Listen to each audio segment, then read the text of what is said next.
The Book of Numbers, Chapter 1.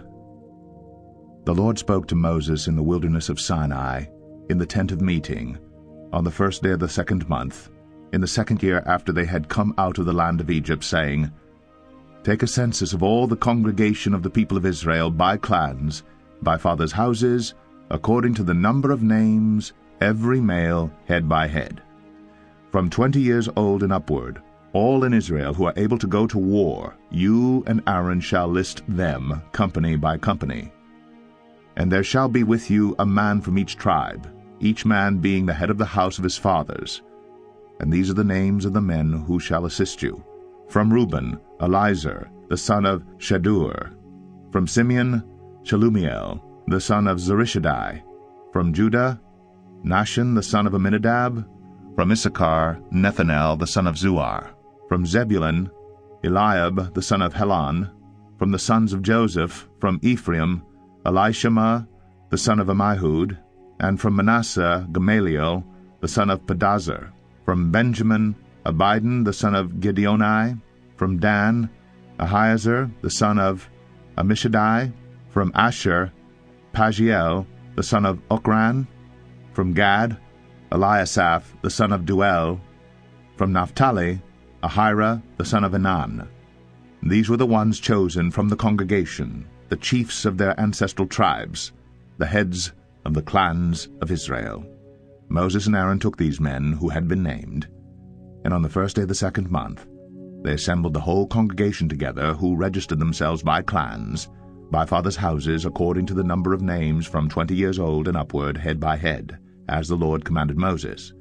So he listed them in the wilderness of Sinai, the people of Reuben, Israel's firstborn, their generations, by their clans, by their fathers' houses, according to the number of names, head by head, every male from 20 years old and upward, all who were able to go to war. Those listed of the tribe of Reuben were 46,500.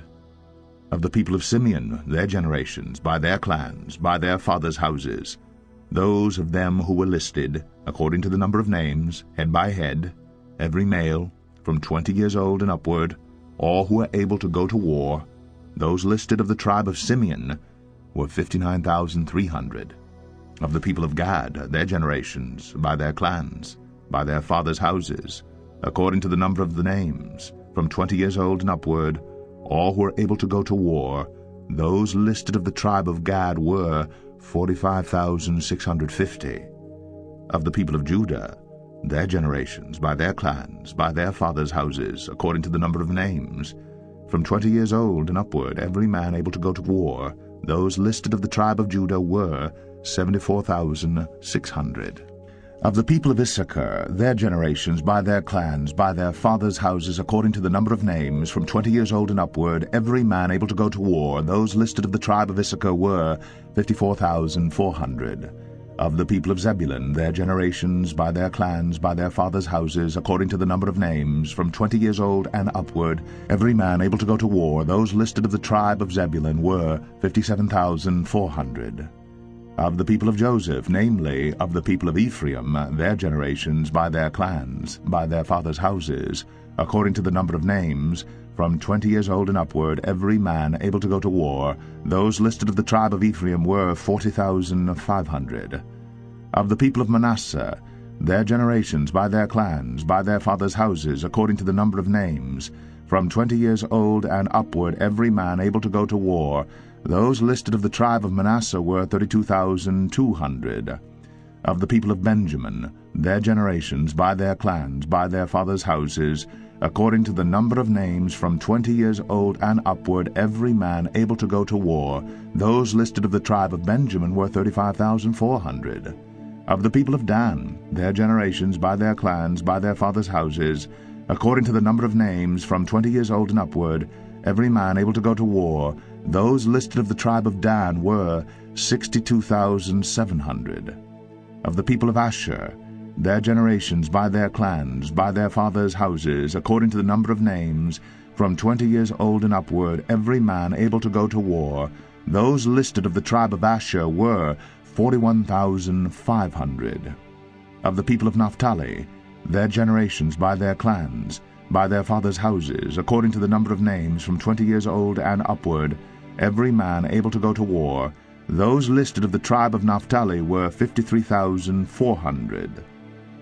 These are those who were listed, whom Moses and Aaron listed with the help of the chiefs of Israel, 12 men, each representing his father's house.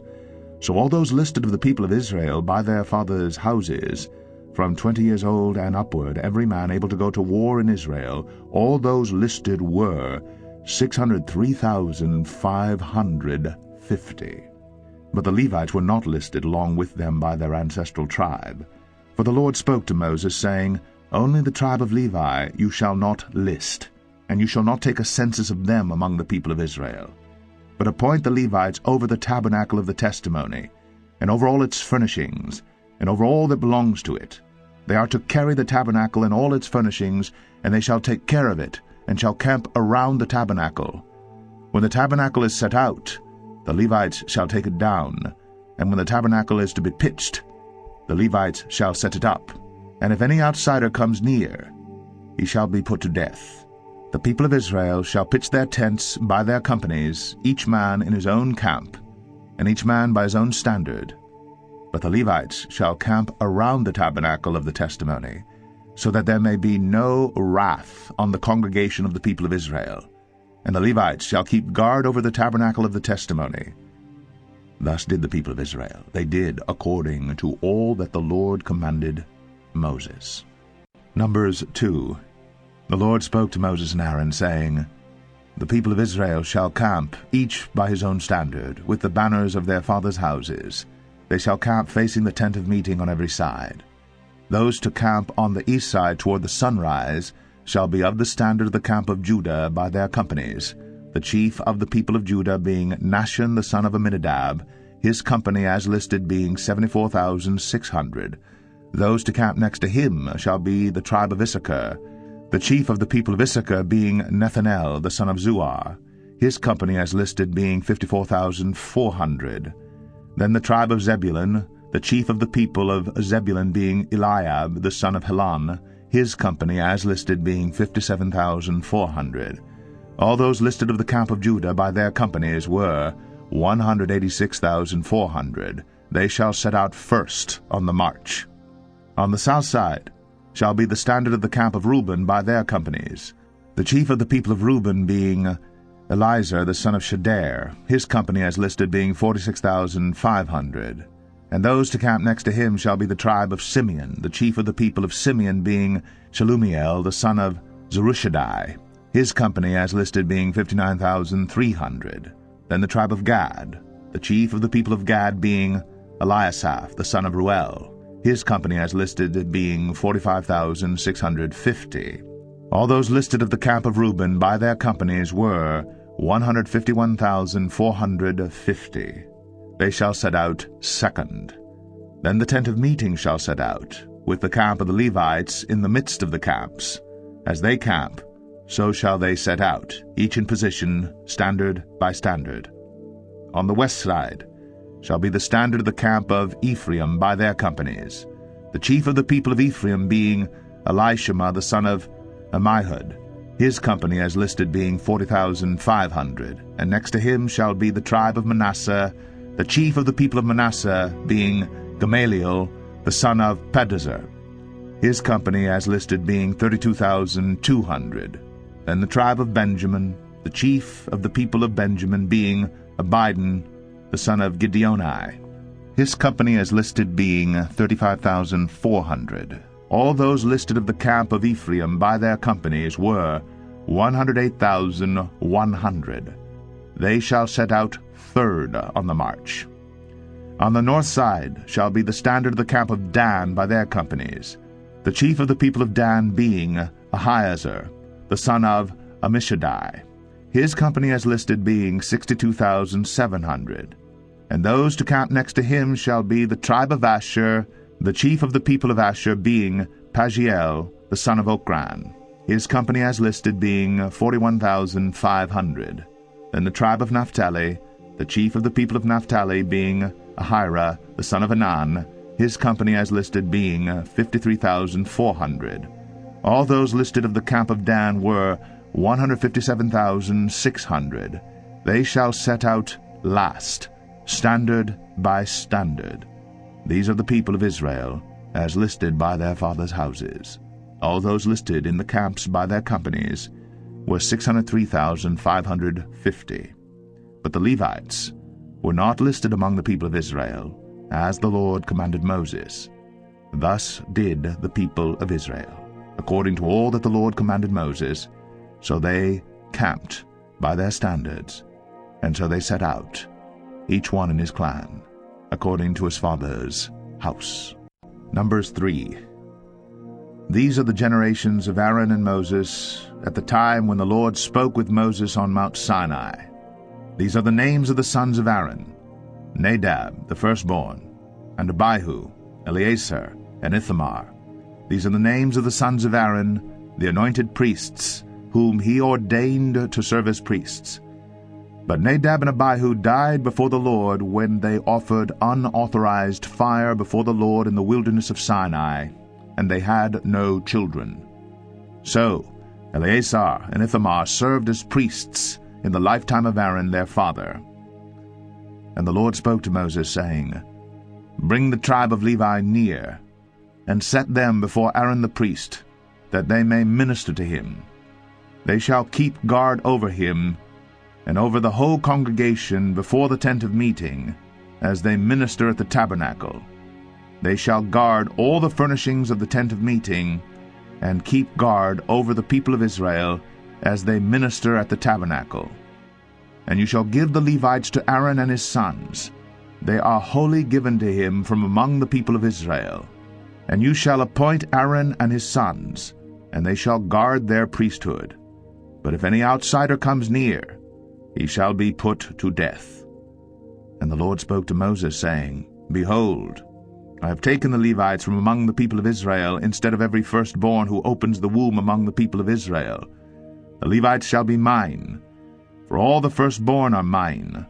On the day that I struck down all the firstborn in the land of Egypt, I consecrated for my own all the firstborn in Israel, both of man and of beast. They shall be mine. I am the Lord. And the Lord spoke to Moses in the wilderness of Sinai, saying, List the sons of Levi, by fathers' houses and by clans, every male from a month old and upward you shall list. So Moses listed them according to the word of the Lord, as he was commanded. And these were the sons of Levi by their names, Gershon and Kohath and Marais. And these are the names of the sons of Gershon by their clans, Libni and Shimei. And the sons of Kohath by their clans, Amram, Izhar, Hebron, and Uzziel. And the sons of Marai by their clans, Malai and Mushai. These are the clans of the Levites by their fathers' houses. To Gershon belonged the clan of the Libnites, and the clan of the Shimeites. These were the clans of the Gershonites. Their listing, according to the number of all the males from a month old and upward, was 7,500. The clans of the Gershonites were to camp behind the tabernacle on the west, with Eliasaph, the son of Lael, as chief of the father's house of the Gershonites. And the guard duty of the sons of Gershon in the tent of meeting involved the tabernacle, the tent with its covering, the screen for the entrance of the tent of meeting, the hangings of the court, the screen for the door of the court that is around the tabernacle and the altar and its cords, all the service connected with these. To Koat belonged the clan of the Amramites, and the clan of the Izharites, and the clan of the Hebronites, and the clan of the Uzzielites. These are the clans of the Kohathites. According to the number of all the males from a month old and upward, there were 8,600 keeping guard over the sanctuary.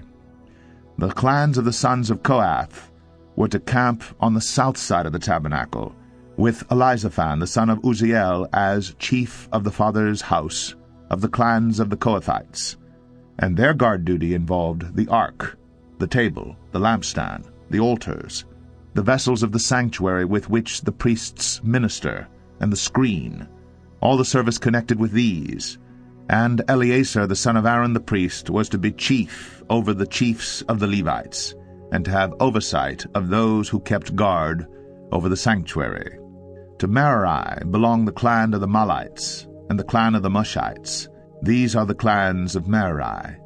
Their listing according to the number of all the males from a month old and upward was 6,200.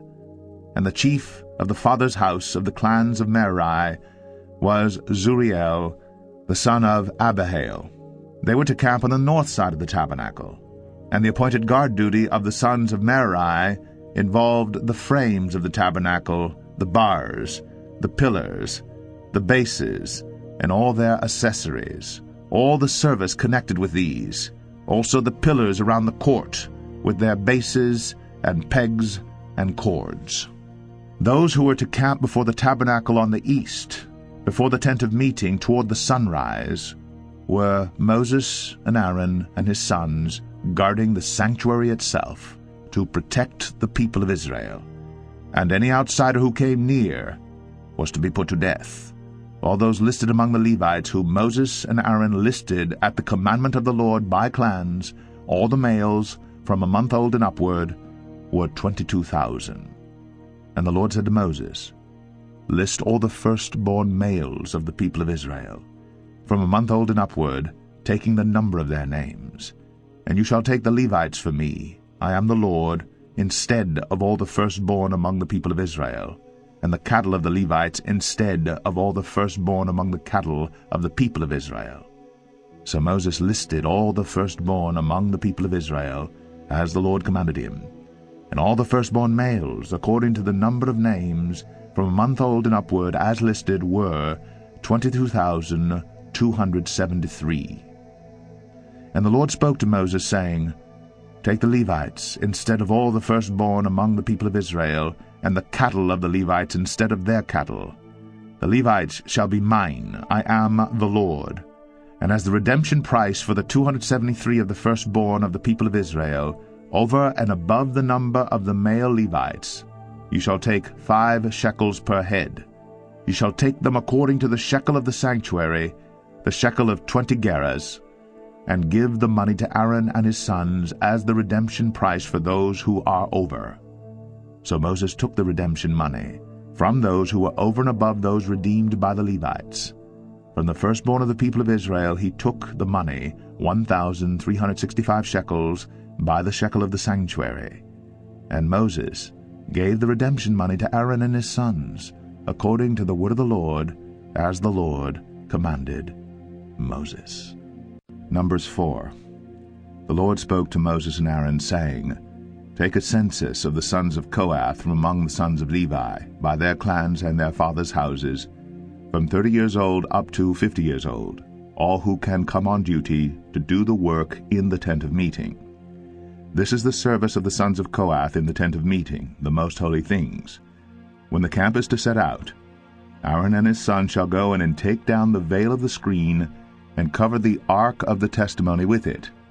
Then they shall put on it a covering of goatskin, and spread on top of that a cloth all of blue, and shall put in its poles. And over the table of the bread of the presence they shall spread a cloth of blue, and put on it the plates, the dishes for incense, the bowls, and the flagons for the drink offering. The regular showbread also shall be on it. Then they shall spread over them a cloth of scarlet, and cover the same with a covering of goatskin, and shall put in its poles. And they shall take a cloth of blue, and cover the lampstand for the light, with its lamps, its tongs, its trays, and all the vessels for oil with which it is supplied. And they shall put it with all its utensils in a covering of goatskin, and put it on the carrying frame. And over the golden altar they shall spread a cloth of blue, and cover it with a covering of goatskin, and shall put in its poles. And they shall take all the vessels of the service that are used in the sanctuary, and put them in a cloth of blue, and cover them with a covering of goatskin, and put them on the carrying frame. And they shall take away the ashes from the altar, and spread a purple cloth over it. And they shall put on it all the utensils of the altar, which are used for the service there, the firepans, the forks, the shovels, and the basins, all the utensils of the altar. And they shall spread on it a covering of goatskin, and shall put in its poles. And when Aaron and his sons have finished covering the sanctuary and all the furnishings of the sanctuary, as the camp sets out, after that the sons of Koat shall come to carry these. but they must not touch the holy things, lest they die. These are the things of the tent of meeting that the sons of Koat are to carry. And Eleazar the son of Aaron the priest shall have charge of the oil for the light, the fragrant incense, the regular grain offering, and the anointing oil, with the oversight of the whole tabernacle and all that is in it, of the sanctuary and its vessels. The Lord spoke to Moses and Aaron, saying, Let not the tribe of the clans of the Kohathites be destroyed from among the Levites, but deal thus with them, that they may live and not die when they come near to the most holy things. Aaron and his sons shall go in and appoint them each to his task and to his burden, but they shall not go in to look on the holy things even for a moment, lest they die. The Lord spoke to Moses, saying, Take a census of the sons of Gershon also, by their fathers' houses and by their clans, from 30 years old up to 50 years old. You shall list them, all who can come to do duty, to do service in the tent of meeting. This is the service of the clans of the Gershonites, in serving and bearing burdens. They shall carry the curtains of the tabernacle, and the tent of meeting with its covering, and the covering of goat skin that is on top of it, and the screen for the entrance of the tent of meeting, and the hangings of the court, and the screen for the entrance of the gate of the court that is around the tabernacle and the altar, and their cords, and all the equipment for their service. And they shall do all that needs to be done with regard to them. All the service of the sons of the Gershonites shall be at the command of Aaron and his sons, in all that they are to carry, and in all that they have to do. And you shall assign to their charge all that they are to carry. This is the service of the clans of the sons of the Gershonites in the tent of meeting, and their guard duty is to be under the direction of Ithamar the son of Aaron the priest. As for the sons of Marais, you shall list them by their clans and their fathers' houses. From 30 years old up to 50 years old you shall list them, everyone who can come on duty to do the service of the tent of meeting. And this is what they are charged to carry, as the whole of their service in the tent of meeting: the frames of the tabernacle with its bars, pillars, and bases, and the pillars around the court with their bases, pegs, and cords, with all their equipment and all their accessories. And you shall list by name the objects that they are required to carry. This is the service of the clans of the sons of Marais, the whole of their service in the tent of meeting, under the direction of Ithamar the son of Aaron the priest. And Moses and Aaron and the chiefs of the congregation listed the sons of the Kohathites by their clans and their fathers' houses, from 30 years old up to 50 years old, everyone who could come on duty for service in the tent of meeting. And those listed by clans were 2,750. This was the list of the clans of the Kohathites, all who served in the tent of meeting, whom Moses and Aaron listed according to the commandment of the Lord by Moses. Those listed of the sons of Gershon, by their clans and their fathers' houses, from 30 years old up to 50 years old, everyone who could come on duty for service in the tent of meeting. Those listed by their clans and their fathers' houses were 2,630. This was the list of the clans of the sons of Gershon, all who served in the tent of meeting, whom Moses and Aaron listed according to the commandment of the Lord. Those listed of the clans of the sons of Marais by their clans and their fathers' houses, from 30 years old up to 50 years old, everyone who could come on duty for service in the tent of meeting. Those listed by clans were 3,200. This was the list of the clans of the sons of Marais, whom Moses and Aaron listed according to the commandment of the Lord by Moses. All those who were listed of the Levites, whom Moses and Aaron and the chiefs of Israel listed by their clans and their fathers' houses, from 30 years old up to 50 years old, everyone who could come to do the service of ministry and the service of bearing burdens in the tent of meeting, those listed were 8,580. According to the commandment of the Lord through Moses they were listed, each one with his task of serving or carrying. Thus they were listed by him, as the Lord commanded Moses. Numbers 5. The Lord spoke to Moses, saying, Command the people of Israel that they put out of the camp everyone who is leprous or has a discharge, and everyone who is unclean through contact with the dead. You shall put out both male and female, putting them outside the camp, that they may not defile their camp, in the midst of which I dwell. And the people of Israel did so, and put them outside the camp, as the Lord said to Moses. So the people of Israel did. And the Lord spoke to Moses, saying, Speak to the people of Israel. When a man or woman commits any of the sins that people commit by breaking faith with the Lord, and that person realizes his guilt, he shall confess his sin that he has committed, and he shall make full restitution for his wrong, adding a fifth to it, and giving it to him to whom he did the wrong. But if the man has no next of kin to whom restitution may be made for the wrong, the restitution for wrong shall go to the Lord for the priest, in addition to the ram of atonement with which atonement is made for him.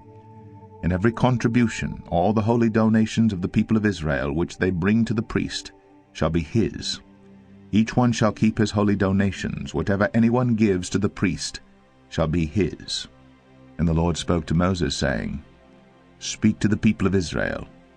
If any man's wife goes astray, and breaks faith with him, if a man lies with her sexually, and it is hidden from the eyes of her husband, and she is undetected, though she has defiled herself, and there is no witness against her, since she was not taken in the act, and if the spirit of jealousy comes over him, and he is jealous of his wife who has defiled herself, or if the spirit of jealousy comes over him, and he is jealous of his wife, though she has not defiled herself, then the man shall bring his wife to the priest, and bring the offering required of her, 1/10 of an ephah of barley flour.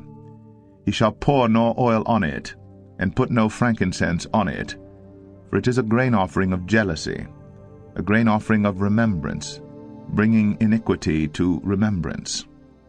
And the priest shall bring her near, and set her before the Lord. And the priest shall take holy water in an earthenware vessel, and take some of the dust that is on the floor of the tabernacle, and put it into the water. And the priest shall set the woman before the Lord, and unbind the hair of the woman's head, and place in her hands the grain offering of remembrance, which is the grain offering of jealousy. And in his hand the priest shall have the water of bitterness that brings the curse. Then the priest shall make her take an oath, saying, If no man has lain with you, and if you have not turned aside to uncleanness while you are under your husband's authority, be free from this water of bitterness that brings the curse.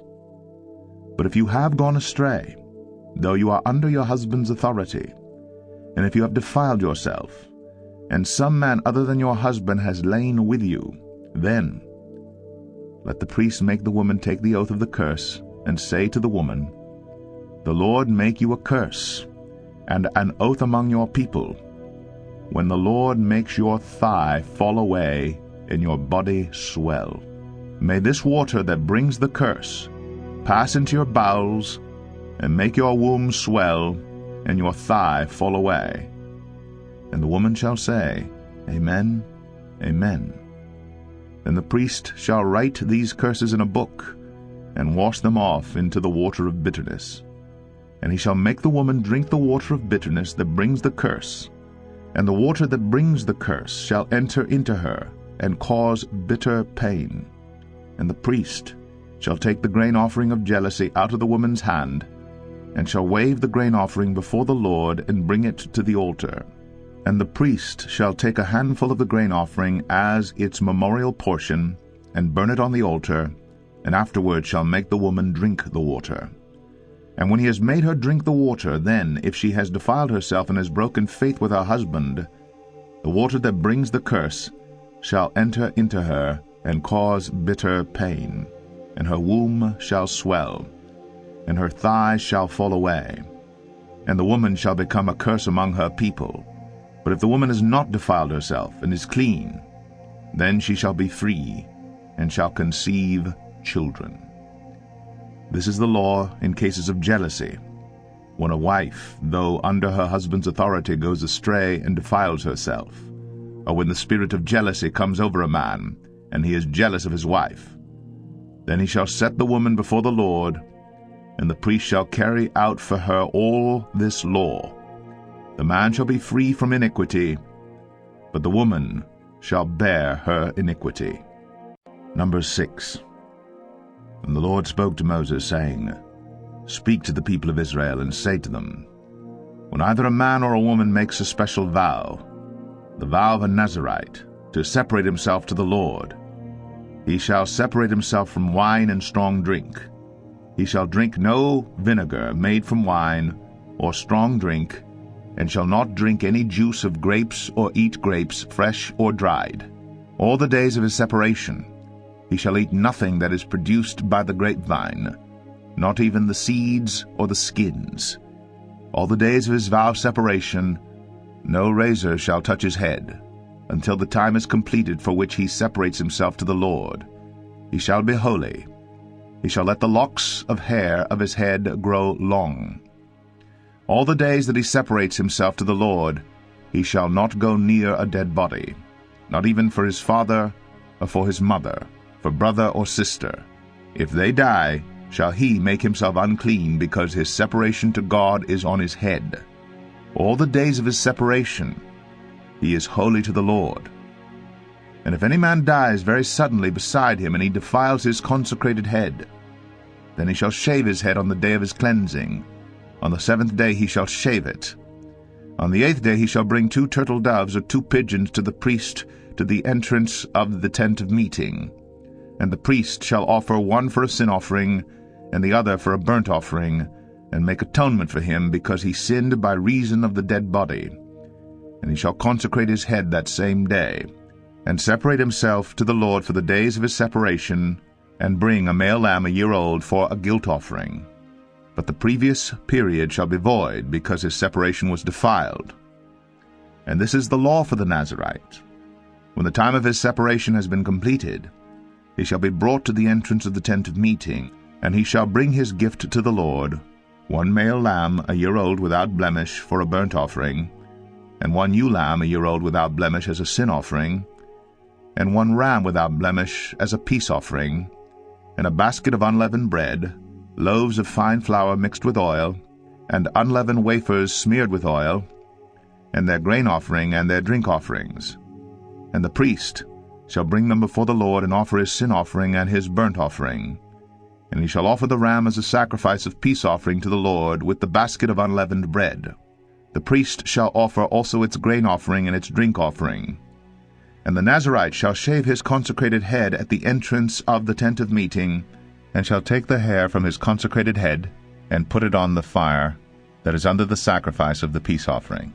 And the priest shall take the shoulder of the ram when it is boiled, and 1 unleavened loaf out of the basket, and 1 unleavened wafer, and shall put them on the hands of the Nazirite, after he has shaved the hair of his consecration, and the priest shall wave them for a wave offering before the Lord. They are a holy portion for the priest, together with the breast that is waved and the thigh that is contributed. And after that the Nazirite may drink wine. This is the law of the Nazirite. But if he vows an offering to the Lord above his Nazirite vow as he can afford, in exact accordance with the vow that he takes, then he shall do in addition to the law of the Nazirite. The Lord spoke to Moses, saying, Speak to Aaron and his sons, saying, Thus you shall bless the people of Israel. You shall say to them, The Lord bless you and keep you. The Lord make his face to shine upon you and be gracious to you. The Lord lift up his countenance upon you and give you peace. So shall they put my name upon the people of Israel, and I will bless them. Numbers 7. On the day when Moses had finished setting up the tabernacle, and had anointed and consecrated it with all its furnishings, and had anointed and consecrated the altar with all its utensils, the chiefs of Israel, heads of their fathers' houses, who were the chiefs of the tribes, who were over those who were listed, approached and brought their offerings before the Lord, 6 wagons and 12 oxen, a wagon for every 2 of the chiefs, and for each one an ox. They brought them before the tabernacle. Then the Lord said to Moses, Accept these from them, that they may be used in the service of the tent of meeting, and give them to the Levites, to each man according to his service. So Moses took the wagons and the oxen and gave them to the Levites. 2 wagons and 4 oxen he gave to the sons of Gershon according to their service. And 4 wagons and 8 oxen he gave to the sons of Marais according to their service, under the direction of Ithamar the son of Aaron the priest. But to the sons of Koat he gave none, because they were charged with the service of the holy things that had to be carried on the shoulder. And the chiefs offered offerings for the dedication of the altar on the day it was anointed, and the chiefs offered their offering before the altar. And the Lord said to Moses, They shall offer their offerings, one chief each day, for the dedication of the altar.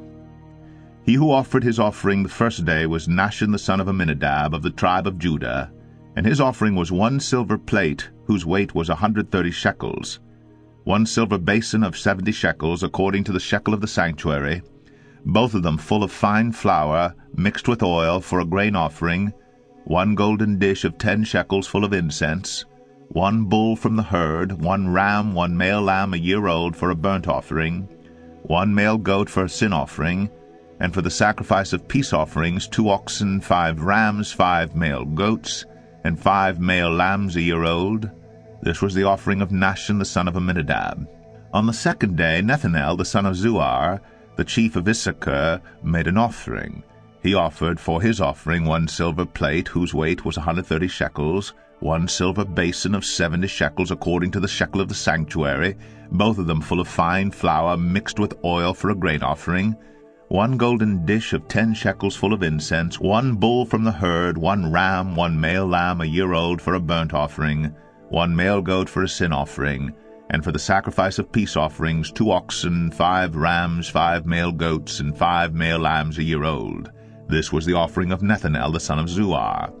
On the third day Eliab the son of Helon, the chief of the people of Zebulun, his offering was 1 silver plate, whose weight was 130 shekels, 1 silver basin of 70 shekels, according to the shekel of the sanctuary, both of them full of fine flour mixed with oil for a grain offering, 1 golden dish of 10 shekels full of incense, 1 bull from the herd, 1 ram, 1 male lamb a year old for a burnt offering, 1 male goat for a sin offering, and for the sacrifice of peace offerings 2 oxen, 5 rams, 5 male goats, and 5 male lambs a year old.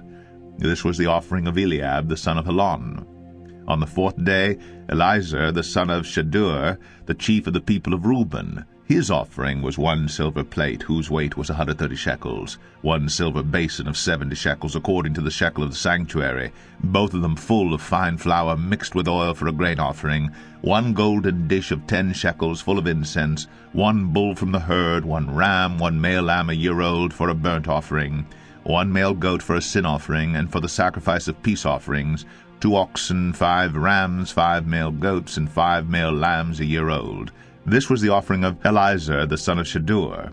On the fifth day Shelumiel the son of Zurishaddai, the chief of the people of Simeon, his offering was 1 silver plate, whose weight was 130 shekels, 1 silver basin of 70 shekels, according to the shekel of the sanctuary, both of them full of fine flour mixed with oil for a grain offering, 1 golden dish of 10 shekels full of incense, 1 bull from the herd, 1 ram, 1 male lamb a year old for a burnt offering, 1 male goat for a sin offering, and for the sacrifice of peace offerings 2 oxen, 5 rams, 5 male goats, and 5 male lambs a year old. This was the offering of Shelumiel, the son of Zurishaddai. On the sixth day Eliasaph, the son of Deuel, the chief of the people of Gad, his offering was 1 silver plate, whose weight was 130 shekels, 1 silver basin of 70 shekels, according to the shekel of the sanctuary, both of them full of fine flour mixed with oil for a grain offering, 1 golden dish of 10 shekels full of incense, 1 bull from the herd, 1 ram, 1 male lamb a year old for a burnt offering, 1 male goat for a sin offering, and for the sacrifice of peace offerings 2 oxen, 5 rams, 5 male goats, and 5 male lambs a year old. This was the offering of Eliasaph, the son of Deuel. On the seventh day Elishama, the son of Ammihud, the chief of the people of Ephraim, his offering was 1 silver plate, whose weight was 130 shekels, 1 silver basin of 70 shekels, according to the shekel of the sanctuary, both of them full of fine flour mixed with oil for a grain offering, 1 golden dish of 10 shekels full of incense, 1 bull from the herd, 1 ram, 1 male lamb a year old for a burnt offering, 1 male goat for a sin offering, and for the sacrifice of peace offerings 2 oxen, 5 rams, 5 male goats, and 5 male lambs a year old. This was the offering of Elishama, the son of Ammihud.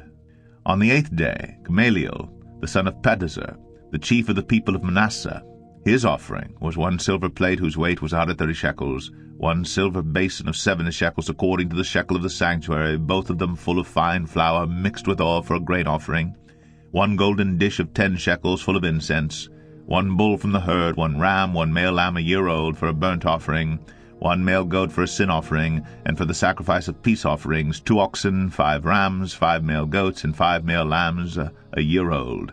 This was the offering of Gamaliel the son of Pedazur. On the 9th day, Abidan the son of Gideoni, the chief of the people of Benjamin, his offering was 1 silver plate whose weight was 130 shekels, 1 silver basin of 70 shekels according to the shekel of the sanctuary, both of them full of fine flour mixed with oil for a grain offering, 1 golden dish of 10 shekels full of incense, 1 bull from the herd, 1 ram, 1 male lamb a year old for a burnt offering, 1 male goat for a sin offering, and for the sacrifice of peace offerings, 2 oxen, 5 rams, 5 male goats, and 5 male lambs a year old. This was the offering of Abidan, the son of Gideoni. On the 10th day, Ahiezer, the son of Ammishaddai, the chief of the people of Dan, his offering was 1 silver plate whose weight was 130 shekels, 1 silver basin of 70 shekels according to the shekel of the sanctuary, both of them full of fine flour mixed with oil for a grain offering, 1 golden dish of 10 shekels full of incense, 1 bull from the herd, 1 ram, 1 male lamb a year old for a burnt offering, 1 male goat for a sin offering, and for the sacrifice of peace offerings, 2 oxen, 5 rams, 5 male goats, and 5 male lambs a year old. This was the offering of Ahiezer, the son of Ammishaddai. On the 11th day, Pagiel, the son of Achran, the chief of the people of Asher, his offering was 1 silver plate, whose weight was 130 shekels, 1 silver basin of 70 shekels according to the shekel of the sanctuary, both of them full of fine flour mixed with oil for a grain offering, 1 golden dish of 10 shekels full of incense, 1 bull from the herd, 1 ram, 1 male lamb a year old for a burnt offering, 1 male goat for a sin offering, and for the sacrifice of peace offerings, 2 oxen, 5 rams, 5 male goats, and 5 male lambs a year old. This was the offering of Pagiel the son of Achran. On the 12th day, Ahira the son of Enan, the chief of the people of Naphtali, his offering was 1 silver plate whose weight was 130 shekels, 1 silver basin of 70 shekels according to the shekel of the sanctuary, both of them full of fine flour mixed with oil for a grain offering, 1 golden dish of 10 shekels full of incense, 1 bull from the herd, 1 ram, 1 male lamb a year old for a burnt offering, 1 male goat for a sin offering, and for the sacrifice of peace offerings, 2 oxen, 5 rams, 5 male goats, and 5 male lambs a year old. This was the offering of Ahira, the son of Enan. This was the dedication offering for the altar on the day when it was anointed, from the chiefs of Israel, 12 silver plates, 12 silver basins, 12 golden dishes, each silver plate weighing 130 shekels, and each basin 70. All the silver of the vessels 2,400 shekels according to the shekel of the sanctuary. The 12 golden dishes full of incense weighing 10 shekels apiece according to the shekel of the sanctuary. All the gold of the dishes being 120 shekels. All the cattle for the burnt offering 12 bulls, 12 rams, 12 male lambs a year old, with their grain offering, and 12 male goats for a sin offering. And all the cattle for the sacrifice of peace offerings 24 bulls, the rams 60, the male goats 60. This was the dedication offering for the altar after it was anointed. And when Moses went into the tent of meeting to speak with the Lord, he heard the voice speaking to him from above the mercy seat that was on the ark of the testimony, from between the 2 cherubim, and it spoke to him. Numbers 8. Now the Lord spoke to Moses, saying, Speak to Aaron, and say to him, When you set up the lamps, the 7 lamps shall give light in front of the lampstand. And Aaron did so. He set up its lamps in front of the lampstand, as the Lord commanded Moses. And this was the workmanship of the lampstand, hammered work of gold. From its base to its flowers, it was hammered work, according to the pattern that the Lord had shown Moses. So he made the lampstand. And the Lord spoke to Moses, saying, Take the Levites from among the people of Israel, and cleanse them. Thus you shall do to them to cleanse them. Sprinkle the water of purification upon them, and let them go with a razor over all their body, and wash their clothes, and cleanse themselves. Then let them take a bull from the herd and its grain offering of fine flour mixed with oil, and you shall take another bull from the herd for a sin offering. And you shall bring the Levites before the tent of meeting, and assemble the whole congregation of the people of Israel. When you bring the Levites before the Lord, the people of Israel shall lay their hands on the Levites, and Aaron shall offer the Levites before the Lord as a wave offering from the people of Israel, that they may do the service of the Lord. Then the Levites shall lay their hands on the heads of the bulls, and you shall offer the one for a sin offering, and the other for a burnt offering, to the Lord, to make atonement for the Levites. And you shall set the Levites before Aaron and his sons, and shall offer them as a wave offering to the Lord. Thus you shall separate the Levites from among the people of Israel, and the Levites shall be mine. And after that the Levites shall go in to serve at the tent of meeting, when you have cleansed them and offered them as a wave offering. For they are wholly given to me from among the people of Israel. Instead of all who open the womb, the firstborn of all the people of Israel, I have taken them for myself. For all the firstborn among the people of Israel are mine, both of man and of beast. On the day that I struck down all the firstborn in the land of Egypt, I consecrated them for myself. And I have taken the Levites instead of all the firstborn among the people of Israel. And I have given the Levites as a gift to Aaron and his sons from among the people of Israel, to do the service for the people of Israel at the tent of meeting, and to make atonement for the people of Israel, that there may be no plague among the people of Israel, when the people of Israel come near the sanctuary. Thus did Moses and Aaron and all the congregation of the people of Israel to the Levites, according to all that the Lord commanded Moses concerning the Levites, the people of Israel did to them. And the Levites purified themselves from sin, and washed their clothes. And Aaron offered them as a wave offering before the Lord. And Aaron made atonement for them to cleanse them. And after that the Levites went in to do their service in the tent of meeting before Aaron and his sons, as the Lord had commanded Moses concerning the Levites. So they did to them. And the Lord spoke to Moses, saying, This applies to the Levites. From 25 years old and upward they shall come to do duty in the service of the tent of meeting. And from the age of 50 years they shall withdraw from the duty of the service, and serve no more. They minister to their brothers in the tent of meeting by keeping guard, but they shall do no service. Thus shall you do to the Levites in assigning their duties.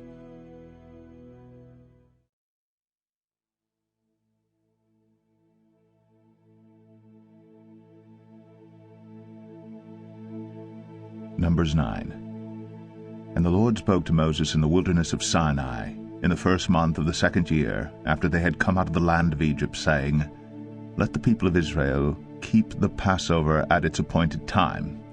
On the 14th day of this month, at twilight, you shall keep it at its appointed time, according to all its statutes and all its rules you shall keep it. So Moses told the people of Israel that they should keep the Passover, and they kept the Passover in the first month, on the 14th day of the month, at twilight, in the wilderness of Sinai, according to all that the Lord commanded Moses. So the people of Israel did. And there were certain men who were unclean through touching a dead body, so that they could not keep the Passover on that day. And they came before Moses and Aaron on that day. And those men said to him, We are unclean through touching a dead body. Why are we kept from bringing the Lord's offering at its appointed time among the people of Israel? And Moses said to them, Wait, that I may hear what the Lord will command concerning you. The Lord spoke to Moses, saying, Speak to the people of Israel, saying, If any one of you or of your descendants is unclean through touching a dead body, or is on a long journey, he shall still keep the Passover to the Lord. In the second month, on the 14th day at twilight, they shall keep it. They shall eat it with unleavened bread and bitter herbs. They shall leave none of it until morning, nor break any of its bones. According to all the statutes for the Passover, they shall keep it. But if anyone who is clean and is not on a journey fails to keep the Passover, that person shall be cut off from his people, because he did not bring the Lord's offering at its appointed time. That man shall bear his sin. And if a stranger sojourns among you, and would keep the Passover to the Lord, according to the statute of the Passover, and according to its rule, so shall he do. You shall have one statute, both for the sojourner and for the native. on the day that the tabernacle was set up. The cloud covered the tabernacle, the tent of the testimony, and at evening it was over the tabernacle like the appearance of fire until morning. So it was always. The cloud covered it by day, and the appearance of fire by night. And whenever the cloud lifted from over the tent, after that the people of Israel set out. And in the place where the cloud settled down, there the people of Israel camped. At the command of the Lord the people of Israel set out, and at the command of the Lord they camped. As long as the cloud rested over the tabernacle, they remained in camp. Even when the cloud continued over the tabernacle many days, the people of Israel kept the charge of the Lord and did not set out. Sometimes the cloud was a few days over the tabernacle, and according to the command of the Lord they remained in camp. Then according to the command of the Lord they set out. And sometimes the cloud remained from evening until morning. And when the cloud lifted in the morning they set out, or if it continued for a day and a night, when the cloud lifted they set out. Whether it was 2 days, or a month, or a longer time, that the cloud continued over the tabernacle, abiding there, the people of Israel remained in camp and did not set out. But when it lifted, they set out. At the command of the Lord they camped, and at the command of the Lord they set out. They kept the charge of the Lord at the command of the Lord by Moses. Numbers 10. The Lord spoke to Moses, saying, Make 2 silver trumpets of hammered work, you shall make them, and you shall use them for summoning the congregation and for breaking camp. And when both are blown, all the congregation shall gather themselves to you at the entrance of the tent of meeting. But if they blow only one, then the chiefs, the heads of the tribes of Israel, shall gather themselves to you. When you blow an alarm, the camps that are on the east side shall set out. And when you blow an alarm the second time, the camps that are on the south side shall set out. An alarm is to be blown whenever they are to set out. But when the assembly is to be gathered together, you shall blow a long blast, but you shall not sound an alarm. And the sons of Aaron the priests shall blow the trumpets. The trumpet shall be to you for a perpetual statute throughout your generations. And when you go to war in your land against the adversary who oppresses you, then you shall sound an alarm with the trumpets, that you may be remembered before the Lord your God, and you shall be saved from your enemies. On the day of your gladness also, and at your appointed feasts, and at the beginnings of your months, you shall blow the trumpets over your burnt offerings and over the sacrifices of your peace offerings. They shall be a reminder of you before your God. I am the Lord your God. In the 2nd year, in the 2nd month, on the 20th day of the month, the cloud lifted from over the tabernacle of the testimony, and the people of Israel set out by stages from the wilderness of Sinai. And the cloud settled down in the wilderness of Paran. They set out for the first time at the command of the Lord by Moses. The standard of the camp of the people of Judah set out first by their companies, and over their company was Nahshon the son of Amminadab, and over the company of the tribe of the people of Issachar was Nethanel the son of Zuar, and over the company of the tribe of the people of Zebulun was Eliab the son of Helon. And when the tabernacle was taken down, the sons of Gershon and the sons of Marais, who carried the tabernacle, set out. And the standard of the camp of Reuben set out by their companies, and over their company was Elizur the son of Shadur. And over the company of the tribe of the people of Simeon was Shelumiel the son of Zurishaddai. And over the company of the tribe of the people of Gad was Eliasaph the son of Duel. Then the Koathites set out, carrying the holy things, and the tabernacle was set out before their arrival. And the standard of the camp of the people of Ephraim set out by their companies, and over their company was Elishama the son of Ammihud. And over the company of the tribe of the people of Manasseh was Gamaliel the son of Pedazur. And over the company of the tribe of the people of Benjamin was Abidan the son of Gideoni. Then the standard of the camp of the people of Dan, acting as the rear guard of all the camps, set out by their companies, and over their company was Ahiezer the son of Ammishaddai. And over the company of the tribe of the people of Asher was Pagiel the son of Ochran. And over the company of the tribe of the people of Naphtali was Ahira the son of Enan. This was the order of march of the people of Israel by their companies when they set out. And Moses said to Hobab the son of Reuel the Midianite, Moses' father-in-law, We are setting out for the place of which the Lord said, I will give it to you. Come with us, and we will do good to you. For the Lord has promised good to Israel. But he said to him, I will not go. I will depart to my own land and to my kindred. And he said, Please do not leave us, for you know where we should camp in the wilderness, and you will serve as eyes for us. And if you do go with us, whatever good the Lord will do to us, the same will we do to you. So they set out from the mount of the Lord 3 days' journey, and the ark of the covenant of the Lord went before them 3 days' journey, to seek out a resting place for them. And the cloud of the Lord was over them by day, whenever they set out from the camp. And whenever the ark set out, Moses said, Arise, O Lord, and let your enemies be scattered, and let those who hate you flee before you. And when it rested, he said, Return, O Lord, to the 10,000 thousands of Israel. Numbers 11. And the people complained in the hearing of the Lord about their misfortunes.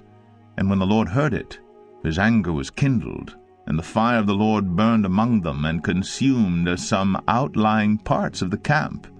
Then the people cried out to Moses, and Moses prayed to the Lord, and the fire died down. So the name of that place was called Taberah, because the fire of the Lord burned among them. Now the rabble that was among them had a strong craving, and the people of Israel also wept again and said, Oh, that we had meat to eat! We remember the fish we ate in Egypt that cost nothing, the cucumbers, the melons, the leeks, the onions, and the garlic.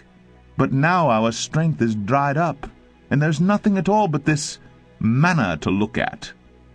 Now the manna was like coriander seed, and its appearance like that of bdellium. The people went about and gathered it, and ground it in hand mills, or beat it in mortars, and boiled it in pots, and made cakes of it. And the taste of it was like the taste of cakes baked with oil. When the dew fell upon the camp in the night, the manna fell with it. Moses heard the people weeping throughout their clans, every one at the door of his tent. And the anger of the Lord blazed hotly, and Moses was displeased. Moses said to the Lord, Why have you dealt ill with your servant? And why have I not found favor in your sight that you lay the burden of all this people on me? Did I conceive all this people? Did I give them birth that you should say to me, Carry them in your bosom as a nurse carries a nursing child, to the land that you swore to give their fathers? Where am I to get meat to give to all this people? For they weep before me and say, Give us meat, that we may eat. I am not able to carry all this people alone. The burden is too heavy for me. If you will treat me like this, kill me at once if I find favor in your sight, that I may not see my wretchedness. Then the Lord said to Moses, Gather for me 70 men of the elders of Israel, whom you know to be the elders of the people and officers over them, and bring them to the tent of meeting, and let them take their stand there with you. And I will come down and talk with you there, and I will take some of the spirit that is on you, and put it on them. And they shall bear the burden of the people with you, so that you may not bear it yourself alone. And say to the people, Consecrate yourselves for tomorrow, and you shall eat meat.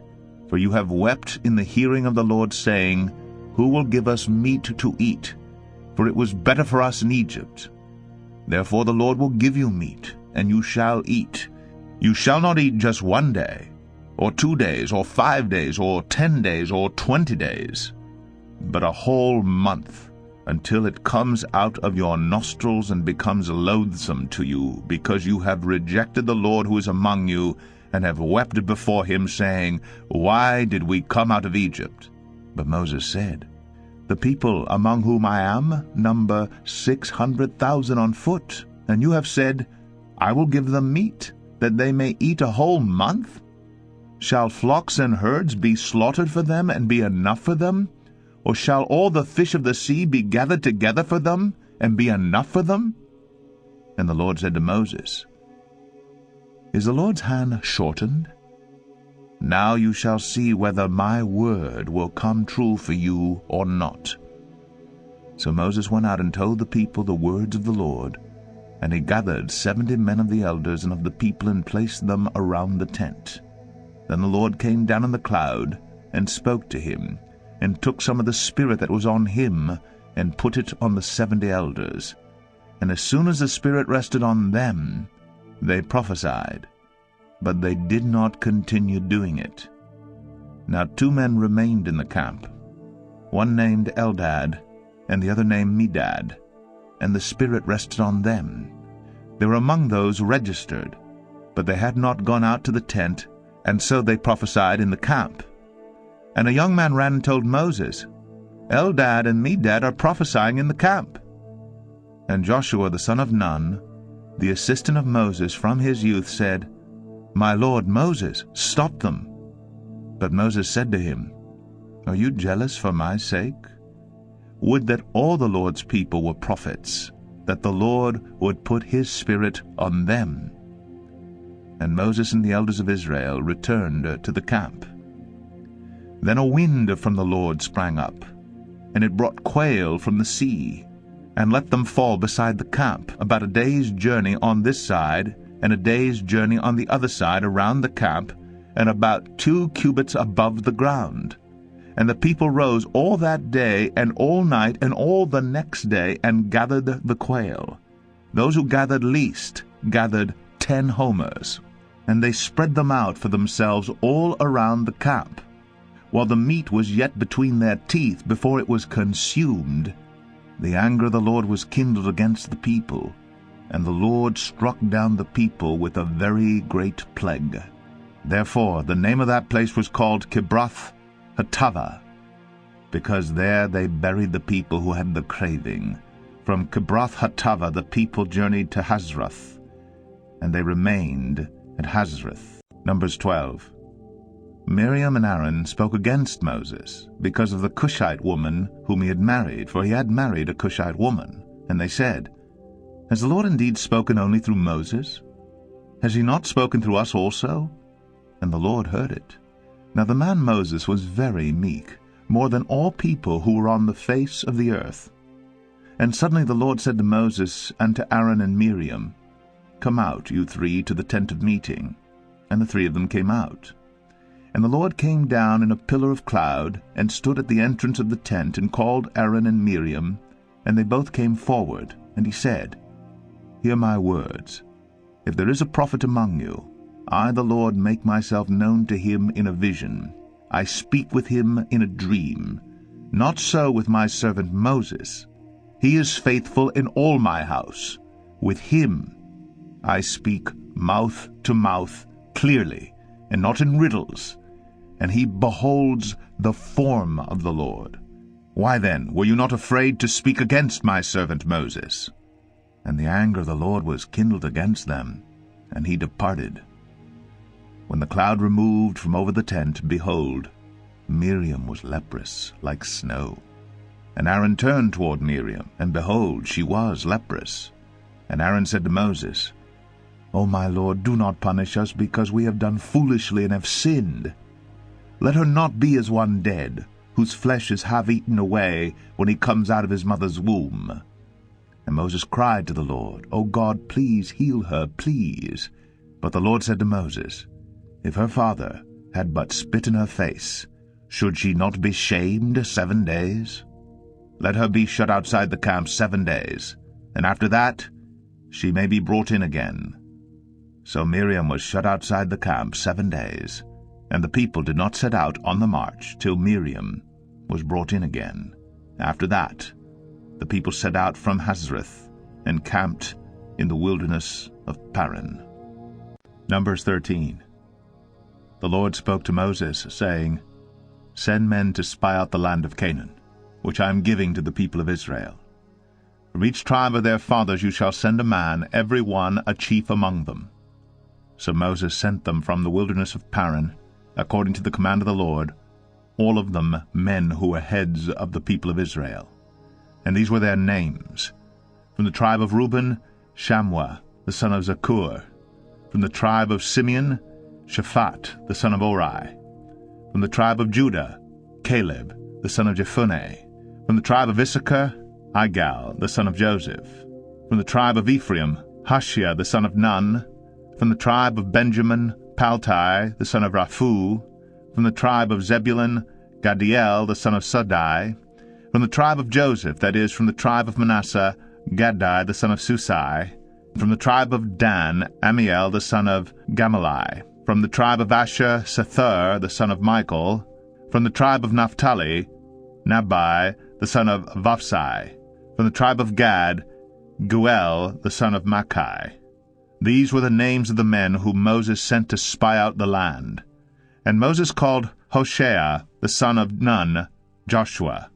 Moses sent them to spy out the land of Canaan, and said to them, Go up into the Negeb, and go up into the hill country, and see what the land is, and whether the people who dwell in it are strong or weak, whether there are few or many, and whether the land that they dwell in is good or bad, and whether the cities that they dwell in are camps or strongholds, and whether the land is rich or poor, and whether there are trees in it or not. Be of good courage, and bring some of the fruit of the land. Now the time was the season of the first ripe grapes. So they went up and spied out the land from the wilderness of Zin to Rehob near Lebo Hamath. They went up into the Negeb, and came to Hebron. Ahiman, Sheshai, and Talmai, the descendants of Anak, were there. Hebron was built 7 years before Zoan in Egypt. And they came to the valley of Eshcol, and cut down from there a branch with a single cluster of grapes. And they carried it on a pole between two of them. They also brought some pomegranates and figs. That place was called the valley of Eshcol, because of the cluster that the people of Israel cut down from there. At the end of 40 days they returned from spying out the land. And they came to Moses and Aaron, and to all the congregation of the people of Israel, in the wilderness of Paran at Kadesh. They brought back word to them, and to all the congregation, and showed them the fruit of the land. And they told him, We came to the land to which you sent us. It flows with milk and honey, and this is its fruit. However, the people who dwell in the land are strong, and the cities are fortified and very large. And besides, we saw the descendants of Anak there. The Amalekites dwell in the land of the Negeb. The Hittites, the Jebusites, and the Amorites dwell in the hill country, and the Canaanites dwell by the sea and along the Jordan. But Caleb quieted the people before Moses and said, Let us go up at once and occupy it, for we are well able to overcome it. Then the men who had gone up with him said, We are not able to go up against the people, for they are stronger than we are. So they brought to the people of Israel a bad report of the land that they had spied out, saying, The land through which we have gone to spy it out is a land that devours its inhabitants, and all the people that we saw in it are of great height. And there we saw the Nephilim, the sons of Anak, who come from the Nephilim, and we seemed to ourselves like grasshoppers, and so we seemed to them. Numbers 14. Then all the congregation raised a loud cry, and the people wept that night. And all the people of Israel grumbled against Moses and Aaron. The whole congregation said to them, Would that we had died in the land of Egypt, or would that we had died in this wilderness. Why is the Lord bringing us into this land to fall by the sword? Our wives and our little ones will become a prey. Would it not be better for us to go back to Egypt? And they said to one another, Let us choose a leader and go back to Egypt. Then Moses and Aaron fell on their faces before all the assembly of the congregation of the people of Israel. And Joshua the son of Nun, and Caleb the son of Jephunneh, who were among those who had spied out the land, tore their clothes, and said to all the congregation of the people of Israel, The land which we passed through to spy it out is an exceedingly good land. If the Lord delights in us, he will bring us into this land and give it to us, a land that flows with milk and honey. Only do not rebel against the Lord, and do not fear the people of the land, for they are bread for us. Their protection is removed from them, and the Lord is with us. Do not fear them. Then all the congregation said to stone them with stones. But the glory of the Lord appeared at the tent of meeting to all the people of Israel. And the Lord said to Moses, How long will this people despise me? And how long will they not believe in me, in spite of all the signs that I have done among them? I will strike them with the pestilence, and disinherit them, and I will make of you a nation greater and mightier than they. But Moses said to the Lord, Then the Egyptians will hear of it, for you brought up this people in your might from among them, and they will tell the inhabitants of this land, They have heard that you, O Lord, are in the midst of this people. For you, O Lord, are seen face to face, and your cloud stands over them, and you go before them in a pillar of cloud by day, and in a pillar of fire by night. Now if you kill this people as one man, then the nations who have heard your fame will say, It is because the Lord was not able to bring this people into the land that he swore to give to them, that he has killed them in the wilderness. And now, please, let the power of the Lord be great as you have promised, saying, The Lord is slow to anger, and abounding in steadfast love, forgiving iniquity and transgression. But he will by no means clear the guilty, visiting the iniquity of the fathers on the children to the third and fourth generation. Please, pardon the iniquity of this people, according to the greatness of your steadfast love, just as you have forgiven this people from Egypt until now.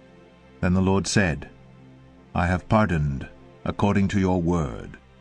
But truly as I live, and as all the earth shall be filled with the glory of the Lord, none of the men who have seen my glory, and my signs that I did in Egypt, and in the wilderness, and yet have put me to the test these 10 times, and have not obeyed my voice, shall see the land that I swore to give to their fathers. And none of those who despised me shall see it, but my servant Caleb, because he has a different spirit, and has followed me fully. I will bring into the land into which he went, and his descendants shall possess it.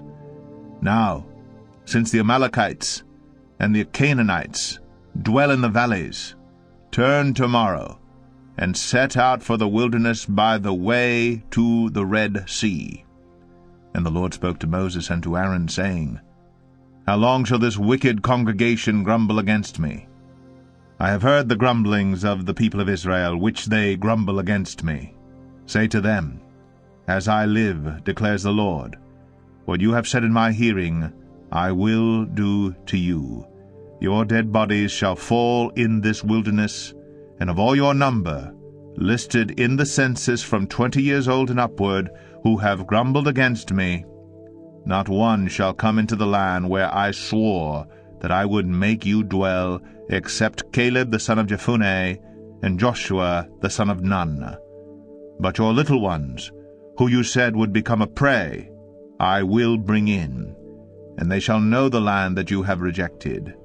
But as for you, your dead bodies shall fall in this wilderness, and your children shall be shepherds in the wilderness 40 years, and shall suffer for your faithlessness, until the last of your dead bodies lies in the wilderness. According to the number of the days in which you spied out the land, 40 days, a year for each day, you shall bear your iniquity 40 years, and you shall know my displeasure. I, the Lord, have spoken. Surely this will I do to all this wicked congregation who are gathered together against me. In this wilderness they shall come to a full end, and there they shall die. And the men whom Moses sent to spy out the land, who returned and made all the congregation grumble against him by bringing up a bad report about the land, the men who brought up a bad report of the land, died by plague before the Lord. Of those men who went to spy out the land, only Joshua the son of Nun and Caleb the son of Jephunneh remained alive. When Moses told these words to all the people of Israel, the people mourned greatly, and they rose early in the morning and went up to the heights of the hill country, saying, Here we are. We will go up to the place that the Lord has promised, for we have sinned But Moses said, Why now are you transgressing the command of the Lord, when that will not succeed? Do not go up, for the Lord is not among you, lest you be struck down before your enemies.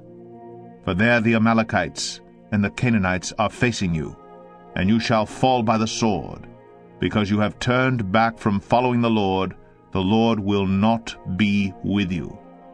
But they presumed to go up to the heights of the hill country, although neither the ark of the covenant of the Lord nor Moses departed out of the camp. Then the Amalekites and the Canaanites who lived in that hill country came down and defeated them and pursued them even to Hormah.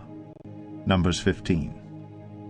The Lord spoke to Moses, saying, Speak to the people of Israel, and say to them, When you come into the land you are to inhabit, which I am giving you, and you offer to the Lord from the herd or from the flock a food offering or a burnt offering or a sacrifice, to fulfill a vow or as a freewill offering or at your appointed feasts, to make a pleasing aroma to the Lord, then he who brings his offering shall offer to the Lord a grain offering of 1/10 of an ephah of fine flour, mixed with 1/4 of a hin of oil. And you shall offer with the burnt offering or for the sacrifice 1/4 of a hin of wine from the drink offering for each lamb. Or for a ram you shall offer for a grain offering 2/10 of an ephah of fine flour, mixed with 1/3 of a hin of oil. And for the drink offering you shall offer 1/3 of a hin of wine, a pleasing aroma to the Lord. And when you offer a bull as a burnt offering or sacrifice, to fulfill a vow, or for peace offerings to the Lord, then one shall offer with the bull a grain offering of 3/10 of an ephah of fine flour, mixed with 1/2 a hin of oil. And you shall offer for the drink offering 1/2 a hin of wine as a food offering, a pleasing aroma to the Lord. Thus it shall be done for each bull or ram, or for each lamb or young goat, as many as you offer, so shall you do with each one, as many as there are. Every native Israelite shall do these things in this way, in offering a food offering with a pleasing aroma to the Lord. And if a stranger is sojourning with you, or anyone is living permanently among you, and he wishes to offer a food offering with a pleasing aroma to the Lord, he shall do as you do. For the assembly there shall be one statute for you and for the stranger who sojourns with you, a statute forever throughout your generations. You and the sojourner shall be alike before the Lord. One law and one rule shall be for you and for the stranger who sojourns with you. The Lord spoke to Moses, saying, Speak to the people of Israel, and say to them, When you come into the land to which I bring you, and when you eat of the bread of the land, you shall present a contribution to the Lord. Of the first of your dough you shall present a loaf as a contribution, like a contribution from the threshing floor, so shall you present it. Some of the first of your dough you shall give to the Lord as a contribution throughout your generations. But if you sin unintentionally, and do not observe all these commandments that the Lord has spoken to Moses, all that the Lord has commanded you by Moses, from the day that the Lord gave commandment, and onward throughout your generations, then, if it was done unintentionally without the knowledge of the congregation, all the congregation shall offer one bull from the herd for a burnt offering, a pleasing aroma to the Lord, with its grain offering and its drink offering according to the rule, and one male goat for a sin offering. And the priest shall make atonement for all the congregation of the people of Israel, and they shall be forgiven, because it was a mistake, and they have brought their offering, a food offering to the Lord, and their sin offering before the Lord for their mistake. And all the congregation of the people of Israel shall be forgiven, and the stranger who sojourns among them, because the whole population was involved in the mistake. If one person sins unintentionally, he shall offer a female goat 1 year old for a sin offering, and the priest shall make atonement before the Lord for the person who makes a mistake, when he sins unintentionally, to make atonement for him, and he shall be forgiven. You shall have one law for him who does anything unintentionally, for him who is native among the people of Israel, and for the stranger who sojourns among them. But the person who does anything with a high hand, whether he is native or a sojourner, reviles the Lord, and that person shall be cut off from among his people, because he has despised the word of the Lord, and has broken his commandment. That person shall be utterly cut off. His iniquity shall be on him. While the people of Israel were in the wilderness, they found a man gathering sticks on the Sabbath day. And those who found him gathering sticks brought him to Moses and Aaron and to all the congregation. They put him in custody because it had not been made clear what should be done to him. And the Lord said to Moses, "The man shall be put to death. All the congregation shall stone him with stones outside the camp." And all the congregation brought him outside the camp, and stoned him to death with stones, as the Lord commanded Moses. The Lord said to Moses, "Speak to the people of Israel, and tell them to make tassels on the corners of their garments throughout their generations, and to put a cord of blue on the tassel of each corner. And it shall be a tassel for you to look at, and remember all the commandments of the Lord, to do them, not to follow after your own heart and your own eyes, which you are inclined to whore after. So you shall remember and do all my commandments, and be holy to your God. I am the Lord your God, who brought you out of the land of Egypt, to be your God. I am the Lord your God." Numbers 16. Now Korah, the son of Izhar, son of Koat, son of Levi, and Dathan and Abiram, the sons of Eliab, and On, the son of Peleth, sons of Reuben, took men. And they rose up before Moses, with the number of the people of Israel, 250 chiefs of the congregation, chosen from the assembly, well-known men.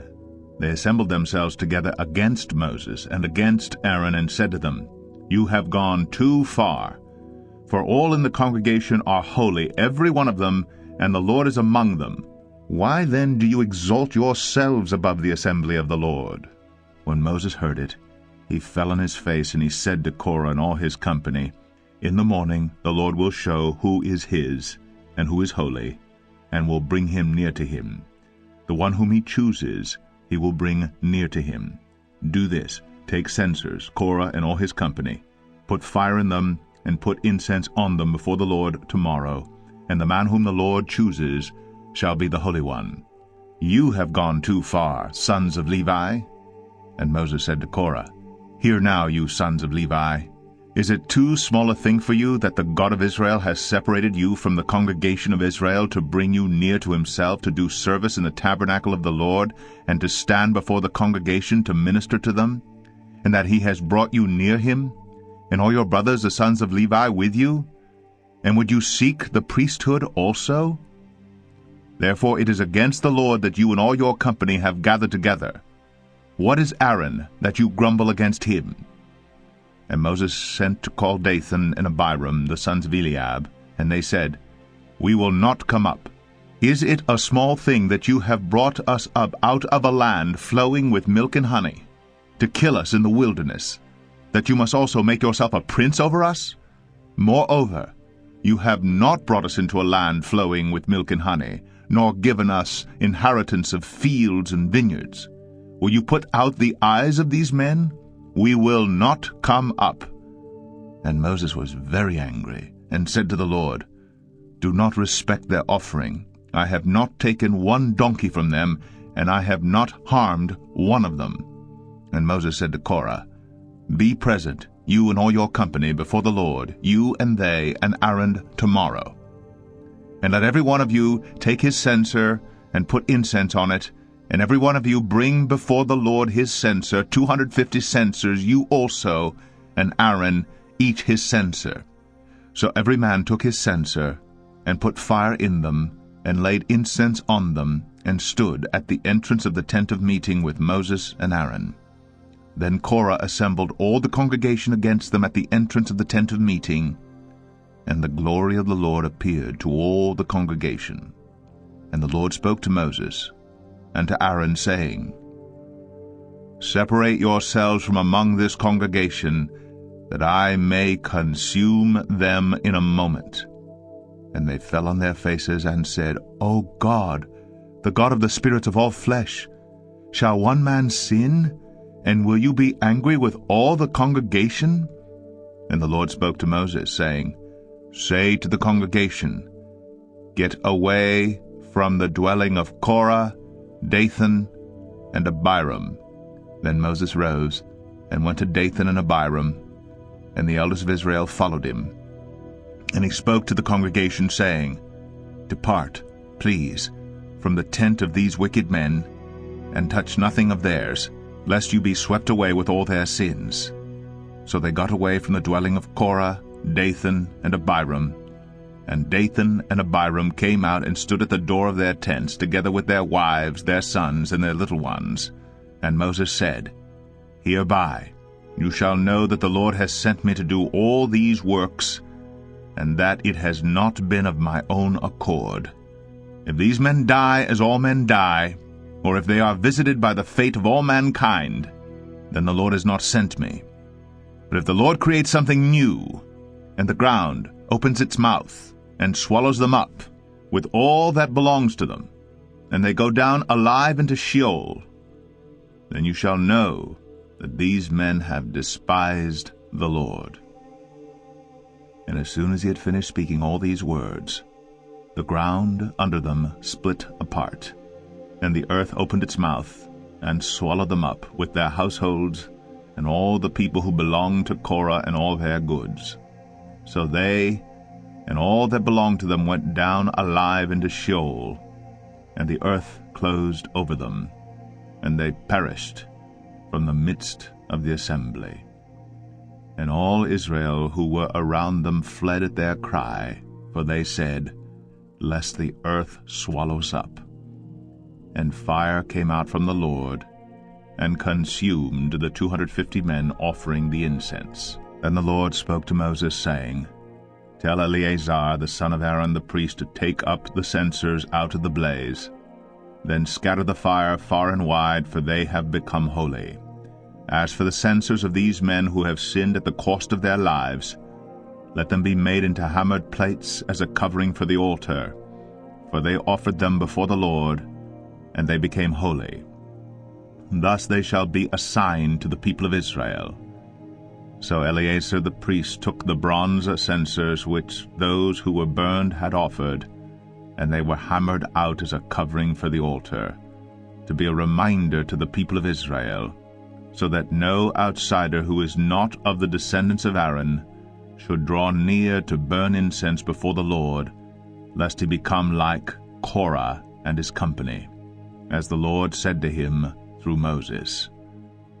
But on the next day all the congregation of the people of Israel grumbled against Moses and against Aaron, saying, You have killed the people of the Lord. And when the congregation had assembled against Moses and against Aaron, they turned toward the tent of meeting, and behold, the cloud covered it, and the glory of the Lord appeared. And Moses and Aaron came to the front of the tent of meeting. And the Lord spoke to Moses, saying, Get away from the midst of this congregation, that I may consume them in a moment. And they fell on their faces. And Moses said to Aaron, Take your censer, and put fire on it from off the altar, and lay incense on it, and carry it quickly to the congregation, and make atonement for them, for wrath has gone out from the Lord, the plague has begun. So Aaron took it as Moses said, and ran into the midst of the assembly. And behold, the plague had already begun among the people. And he put on the incense and made atonement for the people. And he stood between the dead and the living, and the plague was stopped. Now those who died in the plague were 14,700, besides those who died in the affair of Korah. And Aaron returned to Moses at the entrance of the tent of meeting, when the plague was stopped. Number 17. The Lord spoke to Moses, saying, Speak to the people of Israel, and get from them staffs, one for each father's house, from all their chiefs according to their fathers' houses 12 staffs. Write each man's name on his staff, and write Aaron's name on the staff of Levi. For there shall be one staff for the head of each father's house. Then you shall deposit them in the tent of meeting before the testimony, where I meet with you. And the staff of the man whom I choose shall sprout. Thus I will make to cease from me the grumblings of the people of Israel, which they grumble against you. Moses spoke to the people of Israel, and all their chiefs gave him staffs, one for each chief according to their fathers' houses, 12 staffs. And the staff of Aaron was among their staffs. And Moses deposited the staffs before the Lord in the tent of the testimony.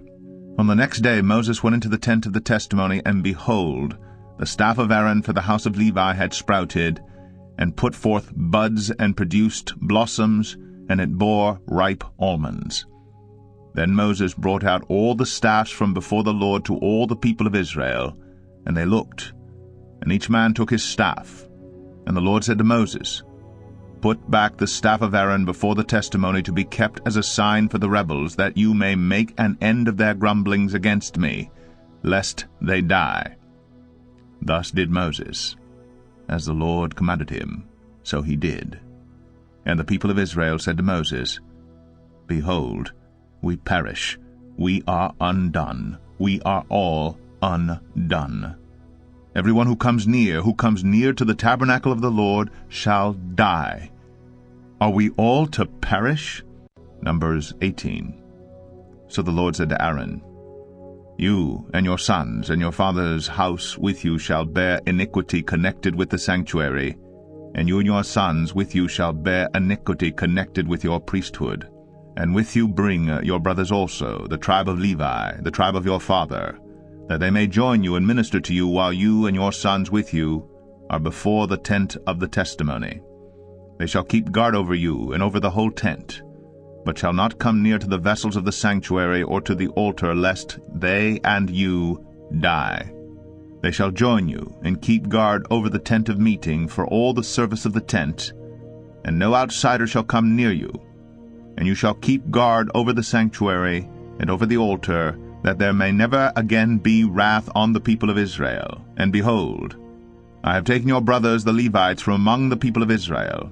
They are a gift to you, given to the Lord to do the service of the tent of meeting. And you and your sons with you shall guard your priesthood, for all that concerns the altar and that is within the veil, and you shall serve. I give your priesthood as a gift, and any outsider who comes near shall be put to death. Then the Lord spoke to Aaron, Behold, I have given you charge of the contributions made to me, all the consecrated things of the people of Israel. I have given them to you as a portion, and to your sons as a perpetual due.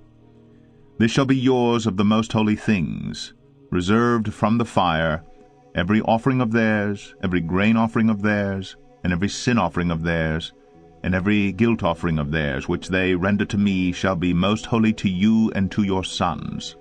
In a most holy place shall you eat it. Every male may eat it. It is holy to you. This also is yours, the contribution of their gift, all the wave offerings of the people of Israel. I have given them to you and to your sons and daughters with you as a perpetual due. Everyone who is clean in your house may eat it. All the best of the oil and all the best of the wine and of the grain, the firstfruits of what they give to the Lord, I give to you. The first ripe fruits of all that is in their land, which they bring to the Lord, shall be yours. Everyone who is clean in your house may eat it. Every devoted thing in Israel shall be yours. Everything that opens the womb of all flesh, whether man or beast, which they offer to the Lord, shall be yours. Nevertheless, the firstborn of man you shall redeem, and the firstborn of unclean animals you shall redeem. And their redemption price, at a month old, you shall redeem them. You shall fix at 5 shekels in silver, according to the shekel of the sanctuary, which is 20 gerahs. But the firstborn of a cow, or the firstborn of a sheep, or the firstborn of a goat, you shall not redeem. They are holy. You shall sprinkle their blood on the altar, and shall burn their fat as a food offering with a pleasing aroma to the Lord. But their flesh shall be yours, as the breast that is waved, and as the right thigh are yours. All the holy contributions that the people of Israel present to the Lord I give to you, and to your sons and daughters with you, as a perpetual due. It is a covenant of salt, forever before the Lord, for you and for your offspring with you. And the Lord said to Aaron, You shall have no inheritance in their land, neither shall you have any portion among them. I am your portion, and your inheritance among the people of Israel. To the Levites I have given every tithe in Israel for an inheritance in return for their service that they do, their service in the tent of meeting, so that the people of Israel do not come near the tent of meeting, lest they bear sin and die. But the Levites shall do the service of the tent of meeting, and they shall bear their iniquity. It shall be a perpetual statute throughout your generations, and among the people of Israel they shall have no inheritance. For the tithe of the people of Israel, which they present as a contribution to the Lord, I have given to the Levites for an inheritance. Therefore I have said of them that they shall have no inheritance among the people of Israel. And the Lord spoke to Moses, saying, Moreover, you shall speak and say to the Levites, When you take from the people of Israel the tithe that I have given you from them for your inheritance, then you shall present a contribution from it to the Lord, a tithe of the tithe. And your contribution shall be counted to you as though it were the grain of the threshing floor, and as the fullness of the winepress. So you shall also present a contribution to the Lord from all your tithes which you receive from the people of Israel. And from it you shall give the Lord's contribution to Aaron the priest. Out of all the gifts to you, you shall present every contribution due to the Lord. From each its best part is to be dedicated. Therefore you shall say to them, When you have offered from it the best of it, then the rest shall be counted to the Levites as produce of the threshing floor, and as produce of the winepress. And you may eat it in any place, you and your households, for it is your reward in return for your service in the tent of meeting. And you shall bear no sin by reason of it, when you have contributed the best of it. But you shall not profane the holy things of the people of Israel, lest you die. Numbers 19. Now the Lord spoke to Moses and to Aaron, saying, This is the statute of the law that the Lord has commanded. Tell the people of Israel to bring you a red heifer without defect, in which there is no blemish, and on which a yoke has never come. And you shall give it to Eleazar the priest, and it shall be taken outside the camp and slaughtered before him. And Eleazar the priest shall take some of its blood with his finger, and sprinkle some of its blood toward the front of the tent of meeting 7 times. And the heifer shall be burned in his sight. Its skin, its flesh, and its blood, with its dung, shall be burned. And the priest shall take cedar wood and hyssop and scarlet yarn, and throw them into the fire, burning the heifer.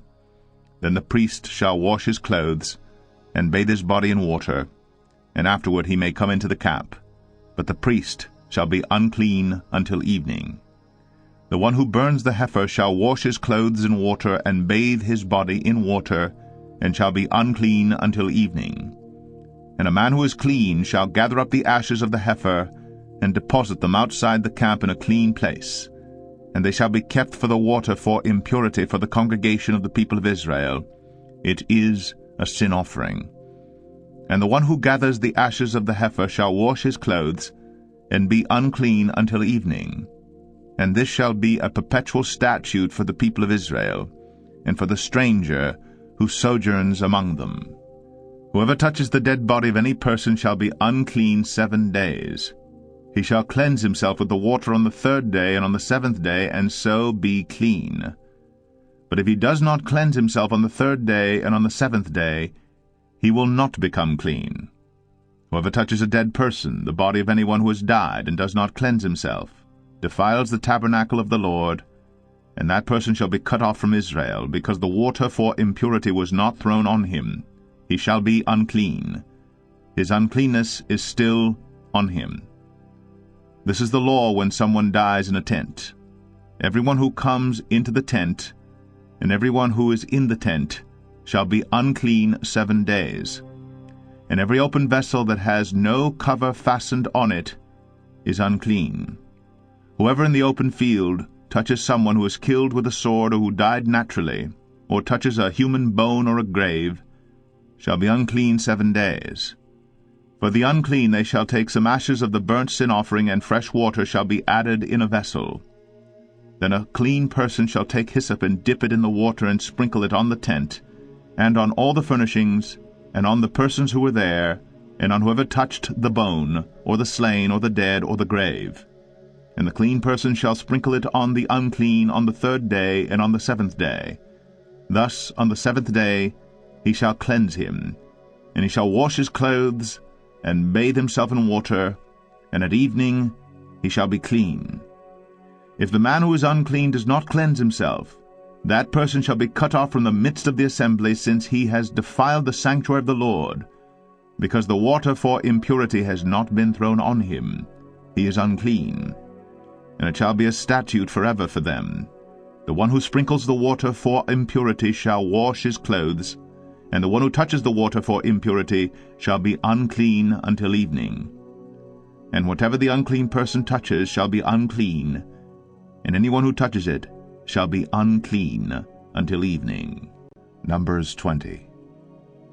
And the people of Israel, the whole congregation, came into the wilderness of Zin in the 1st month. And the people stayed in Kadesh, and Miriam died there, and was buried there. Now there was no water for the congregation, and they assembled themselves together against Moses and against Aaron, and the people quarreled with Moses and said, Would that we had perished when our brothers perished before the Lord. Why have you brought the assembly of the Lord into this wilderness, that we should die here, both we and our cattle? And why have you made us come up out of Egypt to bring us to this evil place? It is no place for grain, or figs, or vines, or pomegranates, and there's no water to drink. Then Moses and Aaron went from the presence of the assembly to the entrance of the tent of meeting, and fell on their faces. And the glory of the Lord appeared to them. And the Lord spoke to Moses, saying, Take the staff, and assemble the congregation, you and Aaron your brother, and tell the rock before their eyes to yield its water. So you shall bring water out of the rock for them, and give drink to the congregation and their cattle. And Moses took the staff from before the Lord, as he commanded him. Then Moses and Aaron gathered the assembly together before the rock, and he said to them, Hear now, you rebels, shall we bring water for you out of this rock? And Moses lifted up his hand, and struck the rock with his staff twice, and water came out abundantly, and the congregation drank, and their livestock.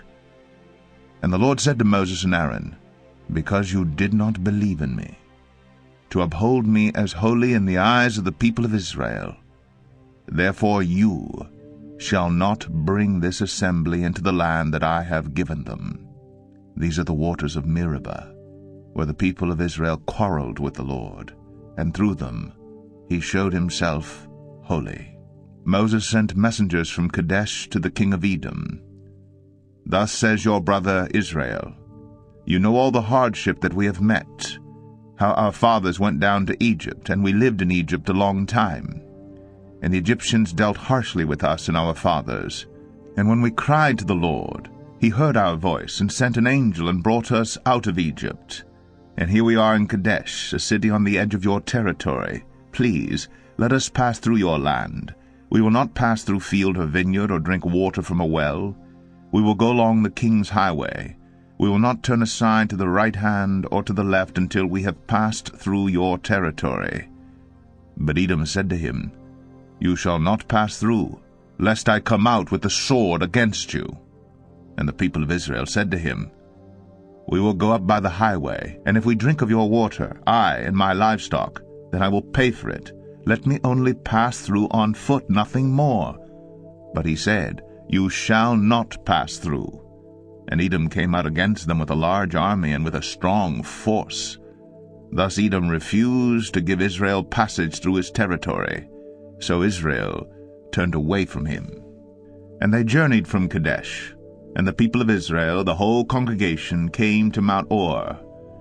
And the Lord said to Moses and Aaron at Mount Or, on the border of the land of Edom, Let Aaron be gathered to his people, For he shall not enter the land that I have given to the people of Israel, because you rebelled against my command at the waters of Meribah.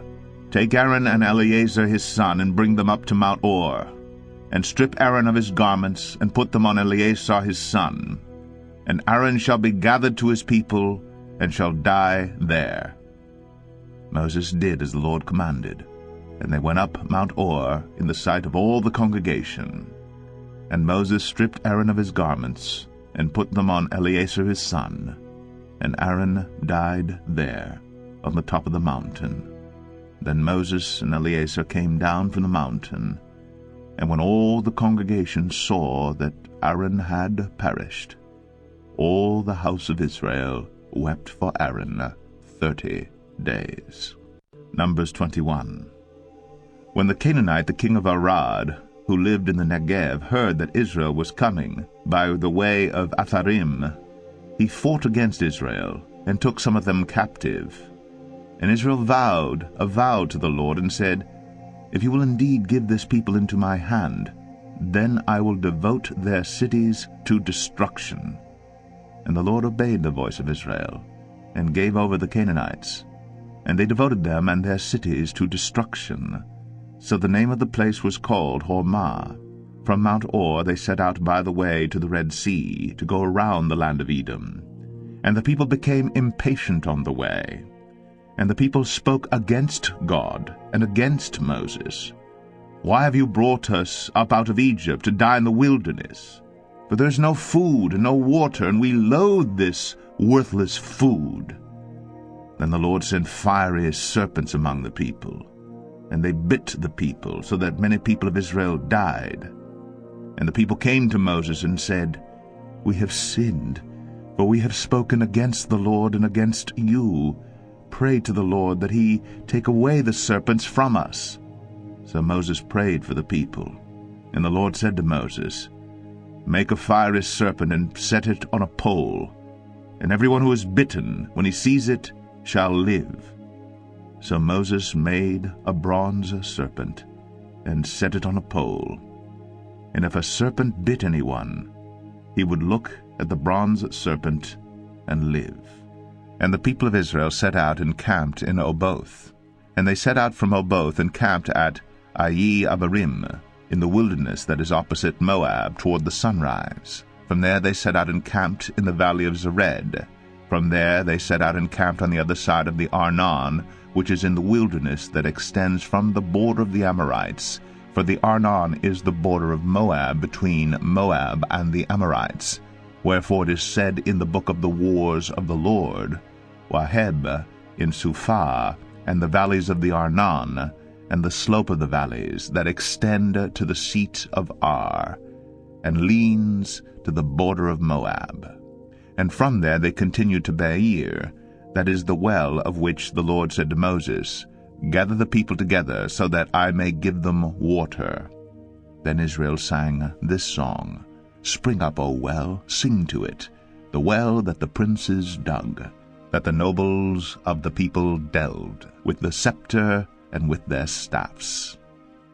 And from the wilderness they went on to Mattanah, and from Mattanah to Nahaliel, and from Nahaliel to Bamoth, and from Bamoth to the valley lying in the region of Moab, by the top of Pisgah, that looks down on the desert. Then Israel sent messengers to Sihon, king of the Amorites, saying, Let me pass through your land. We will not turn aside into field or vineyard. We will not drink the water of a well. We will go by the king's highway until we have passed through your territory. But Sihon would not allow Israel to pass through his territory. He gathered all his people together and went out against Israel to the wilderness, and came to Jahaz, and fought against Israel. And Israel defeated him with the edge of the sword, and took possession of his land from the Arnon to the Jabbok, as far as to the Ammonites. For the border of the Ammonites was strong. And Israel took all these cities, and Israel settled in all the cities of the Amorites, in Heshbon, and in all its villages. For Heshbon was the city of Sihon, the king of the Amorites, who had fought against the former king of Moab, and taken all his land out of his hand, as far as the Arnon. Therefore the ballad singers say, Come to Heshbon, let it be built. Let the city of Sion be established. For fire came out from Heshbon, flame from the city of Sion. It devoured Ar of Moab, and swallowed the heights of the Arnon. Woe to you, O Moab! You are undone, O people of Chemosh. He has made his sons fugitives, and his daughters captives, to an Amorite king, Sihon. So we overthrew them. Heshbon as far as Dibon perished, and we laid waste as far as Nophah. Fire spread as far as Medeba. Thus Israel lived in the land of the Amorites. And Moses sent to spy out Jazer, and they captured its villages, and dispossessed the Amorites who were there. Then they turned, and went up by the way to Bashan.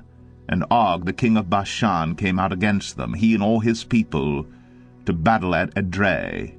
But the Lord said to Moses, Do not fear him, for I have given him into your hand, and all his people, and his land.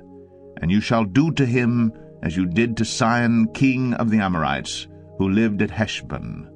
So they defeated him, and his sons, and all his people, until he had no survivor left. And they possessed his land. Numbers 22. Then the people of Israel set out, and camped in the plains of Moab beyond the Jordan at Jericho. And Balak the son of Zippor saw all that Israel had done to the Amorites. And Moab was in great dread of the people, because they were many. Moab was overcome with fear of the people of Israel. And Moab said to the elders of Midian, This horde will now lick up all that is around us, as the ox licks up the grass of the field. So Balak the son of Zippor, who was king of Moab at that time, sent messengers to Balaam the son of Beor at Pethor, which is near the river, in the land of the people of Ammah, to call him, saying, Behold, a people has come out of Egypt. They cover the face of the earth, and they are dwelling opposite me. Come now, curse this people for me, since they are too mighty for me. Perhaps I shall be able to defeat them and drive them from the land. For I know that he whom you bless is blessed, and he whom you curse is cursed. So the elders of Moab and the elders of Midian departed with the fees for divination in their hand. And they came to Balaam and gave him Balak's message. And he said to them, Lodge here tonight, and I will bring back word to you, as the Lord speaks to me. So the princes of Moab stayed with Balaam, and God came to Balaam and said, Who are these men with you? And Balaam said to God, Balak the son of Zippor, king of Moab, hath sent to me, saying, Behold, a people has come out of Egypt, and it covers the face of the earth. Now come, curse them for me. Perhaps I shall be able to fight against them and drive them out. God said to Balaam, You shall not go with them. You shall not curse the people, for they are blessed. So Balaam rose in the morning and said to the princes of Balak, Go to your own land, for the Lord has refused to let me go with you. So the princes of Moab rose and went to Balak and said, Balaam refuses to come with us. Once again Balak sent princes, more in number and more honorable than these. And they came to Balaam and said to him, Thus says Balak the son of Zippor, Let nothing hinder you from coming to me, for I will surely do you great honor, and whatever you say to me I will do. Come, curse this people for me. But Balaam answered and said to the servants of Balak, Though Balak were to give me his house full of silver and gold, I could not go beyond the command of the Lord my God to do less or more. So you too, please stay here tonight, that I may know what more the Lord will say to me. And God came to Balaam at night and said to him, If the men have come to call you, rise, go with them, but only do what I tell you. So Balaam rose in the morning, and saddled his donkey, and went with the princes of Moab. But God's anger was kindled because he went. And the angel of the Lord took his stand in the way as his adversary. Now he was riding on the donkey, and his 2 servants were with him. And the donkey saw the angel of the Lord standing in the road, with a drawn sword in his hand. And the donkey turned aside out of the road and went into the field. And Balaam struck the donkey, to turn her into the road. Then the angel of the Lord stood in a narrow path between the vineyards, with a wall on either side. And when the donkey saw the angel of the Lord, she pushed against the wall and pressed Balaam's foot against the wall. So he struck her again. Then the angel of the Lord went ahead and stood in a narrow place, where there was no way to turn either to the right or to the left. When the donkey saw the angel of the Lord, she lay down under Balaam. And Balaam's anger was kindled, and he struck the donkey with his staff. Then the Lord opened the mouth of the donkey, and she said to Balaam, "What have I done to you, that you have struck me these 3 times? And Balaam said to the donkey, "Because you have made a fool of me. I wish I had a sword in my hand, for then I would kill you." And the donkey said to Balaam, "Am I not your donkey, on which you have ridden all your life long to this day? Is it my habit to treat you this way?" And he said, "No." Then the Lord opened the eyes of Balaam, and he saw the angel of the Lord standing in the way, with his drawn sword in his hand. And he bowed down and fell on his face. And the angel of the Lord said to him, "Why have you struck your donkey these 3 times? Behold, I have come out to oppose you, because your way is perverse before me. The donkey saw me and turned aside before me these 3 times. If she had not turned aside from me, surely just now I would have killed you and let her live." Then Balaam said to the angel of the Lord, "I have sinned, for I did not know that you stood in the road against me. Now therefore, if it is evil in your sight, I will turn back." And the angel of the Lord said to Balaam, "Go with the men, but speak only the word that I tell you." So Balaam went on with the princes of Balak. When Balak heard that Balaam had come, he went out to meet him at the city of Moab, on the border formed by the Arnon, at the extremity of the border. And Balak said to Balaam, "Did I not send to you to call you? Why did you not come to me? Am I not able to honor you?" Balaam said to Balak, "Behold, I have come to you. Have I now any power of my own to speak anything? The word that God puts in my mouth, that I must speak." Then Balaam went with Balak, and they came to Kiriath-Huzoth. And Balak sacrificed oxen and sheep, and sent forth Balaam and for the princes who were with him. And in the morning Balak took Balaam, and brought him up to Bamoth Baal, and from there he saw a fraction of the people. Numbers 23. And Balaam said to Balak, "Build for me here 7 altars, and prepare for me here 7 bulls and 7 rams." Balak did as Balaam had said, and Balak and Balaam offered on each altar a bull and a ram. And Balaam said to Balak, "Stand beside your burnt offering, and I will go.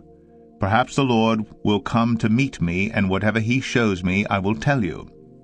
And he went to a bare height, and God met Balaam. And Balaam said to him, "I have arranged the 7 altars, and I have offered on each altar a bull and a ram." And the Lord put a word in Balaam's mouth, and said, "Return to Balak, and thus you shall speak." And he returned to him. And behold, he and all the princes of Moab were standing beside his burnt offering. And Balaam took up his discourse, and said, "From Aram Balak has brought me, the king of Moab, from the eastern mountains. Come, curse Jacob for me, and come, denounce Israel." How can I curse, whom God has not cursed? How can I denounce, whom the Lord has not denounced? For from the top of the crags I see him, from the hills I behold him. Behold, a people dwelling alone, and not counting itself among the nations. Who can count the dust of Jacob, or number the 4th part of Israel? Let me die the death of the upright, and let my end be like his." And Balak said to Balaam, "What have you done to me? I took you to curse my enemies, and behold, you have done nothing but bless them."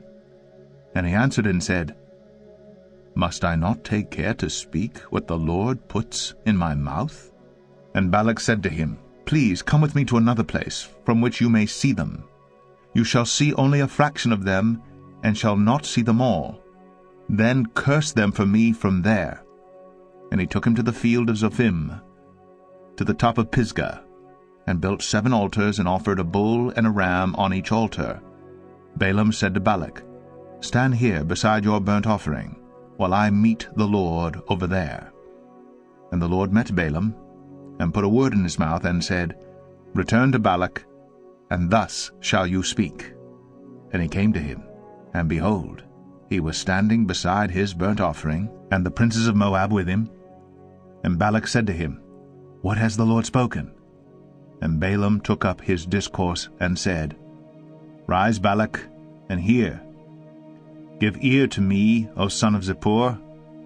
God is not man, that he should lie, or a son of man, that he should change his mind. Has he said, and will he not do it? Or has he spoken, and will he not fulfill it? Behold, I received a command to bless. He has blessed, and I cannot revoke it. He has not beheld misfortune in Jacob, nor has he seen trouble in Israel. The Lord their God is with them, and the shout of a king is among them. God brings them out of Egypt, and is for them like the horns of the wild ox. For there is no enchantment against Jacob, no divination against Israel. Now it shall be said of Jacob and Israel, What has God wrought? Behold, a people. As a lioness it rises up, and as a lion it lifts itself. It does not lie down until it has devoured the prey, and drunk the blood of the slain. And Balak said to Balaam, Do not curse them at all, and do not bless them at all. But Balaam answered Balak, Did I not tell you? All that the Lord says, that I must do. And Balak said to Balaam, Come now, I will take you to another place. Perhaps it will please God that you may curse them for me from there. So Balak took Balaam to the top of Peor, which overlooks the desert. And Balaam said to Balak, Build for me here 7 altars, and prepare for me here 7 bulls and 7 rams. And Balak did as Balaam had said, and offered a bull and a ram on each altar.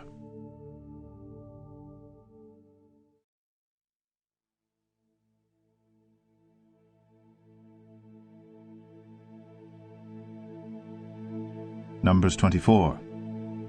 When Balaam saw that it pleased the Lord to bless Israel, he did not go, as at other times, to look for omens, but set his face toward the wilderness. And Balaam lifted up his eyes, and saw Israel camping tribe by tribe, and the Spirit of God came upon him. And he took up his discourse, and said, The oracle of Balaam the son of Beor, the oracle of the man whose eye is opened, the oracle of him who hears the words of God, who sees the vision of the Almighty, falling down with his eyes uncovered. How lovely are your tents, O Jacob, your encampments, O Israel! Like palm groves that stretch afar, like gardens beside a river, like aloes that the Lord has planted, like cedar trees beside the waters. Water shall flow from his buckets, and his seed shall be in many waters. His king shall be higher than Agag, and his kingdom shall be exalted. God brings him out of Egypt, and is for him like the horns of the wild ox. He shall eat up the nations, his adversaries, and shall break their bones in pieces, and pierce them through with his arrows. He crouched, he lay down like a lion, and like a lioness, who will rouse him up. Blessed are those who bless you, and cursed are those who curse you. And Balak's anger was kindled against Balaam, and he struck his hands together. And Balak said to Balaam, I called you to curse my enemies, and behold, you have blessed them these 3 times. Therefore now flee to your own place. I said, I will certainly honor you, but the Lord has held you back from honor.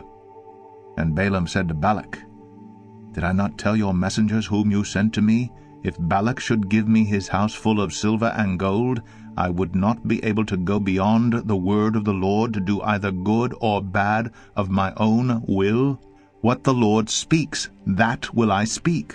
And now behold, I am going to my people. Come, I will let you know what this people will do to your people in the latter days. And he took up his discourse and said, The oracle of Balaam, the son of Beor, the oracle of the man whose eye is opened, the oracle of him who hears the words of God, and knows the knowledge of the Most High, who sees the vision of the Almighty, falling down with his eyes uncovered. I see him, but not now. I behold him, but not near. A star shall come out of Jacob, and a scepter shall rise out of Israel. It shall crush the forehead of Moab, and break down all the sons of Sheth. Edom shall be dispossessed. Seir also, his enemies, shall be dispossessed. Israel is doing valiantly, and one from Jacob shall exercise dominion and destroy the survivors of cities. Then he looked on Amalek, and took up his discourse and said, Amalek was the first among the nations, but its end is utter destruction. And he looked on the Kenite, and took up his discourse and said, Enduring is your dwelling place, and your nest is set in the rock. Nevertheless, Cain shall be burned, when Assur takes you away captive. And he took up his discourse and said, Alas, who shall live when God does this? But ships shall come from Kittim, and shall afflict Assur and Eber, and he too shall come to utter destruction. Then Balaam rose, and went back to his place, and Balak also went his way. Numbers 25. While Israel lived in Shittim, the people began to whore with the daughters of Moab. These invited the people to the sacrifices of their gods, and the people ate and bowed down to their gods. So Israel yoked himself to Baal of Peor, and the anger of the Lord was kindled against Israel. And the Lord said to Moses, Take all the chiefs of the people, and hang them in the sun before the Lord, that the fierce anger of the Lord may turn away from Israel. And Moses said to the judges of Israel, Each of you kill those of his men who have yoked themselves to Baal of Peor. And behold, one of the people of Israel came and brought a Midianite woman to his family, in the sight of Moses, and in the sight of the whole congregation of the people of Israel, while they were weeping in the entrance of the tent of meeting. When Phinehas the son of Eleazar, son of Aaron the priest, saw it, he rose, and left the congregation, and took a spear in his hand, and went after the man of Israel into the chamber, and pierced both of them, the man of Israel and the woman, through her belly. Thus the plague on the people of Israel was stopped. Nevertheless, those who died by the plague were 24,000. And the Lord said to Moses, Phinehas the son of Eleazar, son of Aaron the priest, has turned back my wrath from the people of Israel, in that he was jealous with my jealousy among them, so that I did not consume the people of Israel in my jealousy. Therefore say, Behold, I give to him my covenant of peace, and it shall be to him and to his descendants after him the covenant of a perpetual priesthood, because he was jealous for his God, and made atonement for the people of Israel. The name of the slain man of Israel, who was killed with the Midianite woman, was Zimri, the son of Salu, chief of a father's house belonging to the Simeonites. And the name of the Midianite woman who was killed was Cozbi, the daughter of Zur, who was the tribal head of a father's house in Midian. And the Lord spoke to Moses, saying, Harass the Midianites, and strike them down, for they have harassed you with their wiles, with which they beguiled you in the matter of Peor, and in the matter of Cozbi, the daughter of the chief of Midian, their sister, who was killed on the day of the plague, on account of Peor. Numbers 26. After the plague, the Lord said to Moses and to Eleazar the son of Aaron the priest, take a census of all the congregation of the people of Israel, from 20 years old and upward, by their fathers' houses, all in Israel who are able to go to war. And Moses and Eleazar the priests spoke with them in the plains of Moab by the Jordan at Jericho, saying, Take a census of the people from 20 years old and upward, as the Lord commanded Moses. The people of Israel who came out of the land of Egypt were Reuben, the firstborn of Israel, the sons of Reuben, of Hanok, the clan of the Hanokites, of Palu, the clan of the Paluites, of Hezron, the clan of the Hezronites, of Carmi, the clan of the Carmites. These are the clans of the Reubenites, and those listed were 43,730. And the sons of Palu, Eliab. The sons of Eliab, Nemuel, Dathan, and Abiram. These are the Dathan and Abiram chosen from the congregation who contended against Moses and Aaron in the company of Korah, when they contended against the Lord, and the earth opened its mouth and swallowed them up together with Korah, when that company died, when the fire devoured 250 men, and they became a warning. But the sons of Korah did not die. The sons of Simeon according to their clans, of Nemuel, the clan of the Nemuelites, of Jamin, the clan of the Jaminites, of Jachin, the clan of the Jachanites, of Zerah, the clan of the Zerahites, of Shaul, the clan of the Shaulites. These are the clans of the Simeonites, 22,200. The sons of Gad according to their clans, of Zephon, the clan of the Zephonites, of Haggai, the clan of the Haggites, of Shunai, the clan of the Shunites, of Ozni, the clan of the Oznites, of Eri, the clan of the Erites, of Arad, the clan of the Aradites, of Arali, the clan of the Aralites. These are the clans of the sons of Gad as they were listed, 40,500. The sons of Judah were Er and Onan, and Er and Onan died in the land of Canaan. And the sons of Judah according to their clans were of Shelah, the clan of the Shelonites, of Perez, the clan of the Perizzites, of Zerah, the clan of the Zerahites. And the sons of Perez were of Hezron, the clan of the Hezronites, of Hamal, the clan of the Hamalites. These are the clans of Judah as they were listed, 76,500. The sons of Issachar according to their clans, of Tola, the clan of the Tolaites, of Puvah, the clan of the Punites, of Jashub, the clan of the Jashubites, of Shimron, the clan of the Shimronites. These are the clans of Issachar as they were listed, 64,300. The sons of Zebulun according to their clans, of Sered, the clan of the Seredites, of Elon, the clan of the Elonites, of Jaleel, the clan of the Jahleelites. These are the clans of the Zebulunites as they were listed, 60,500. The sons of Joseph according to their clans, Manasseh and Ephraim. The sons of Manasseh, of Machir, the clan of the Machirites, and Machir was the father of Gilead, the clan of the Gileadites.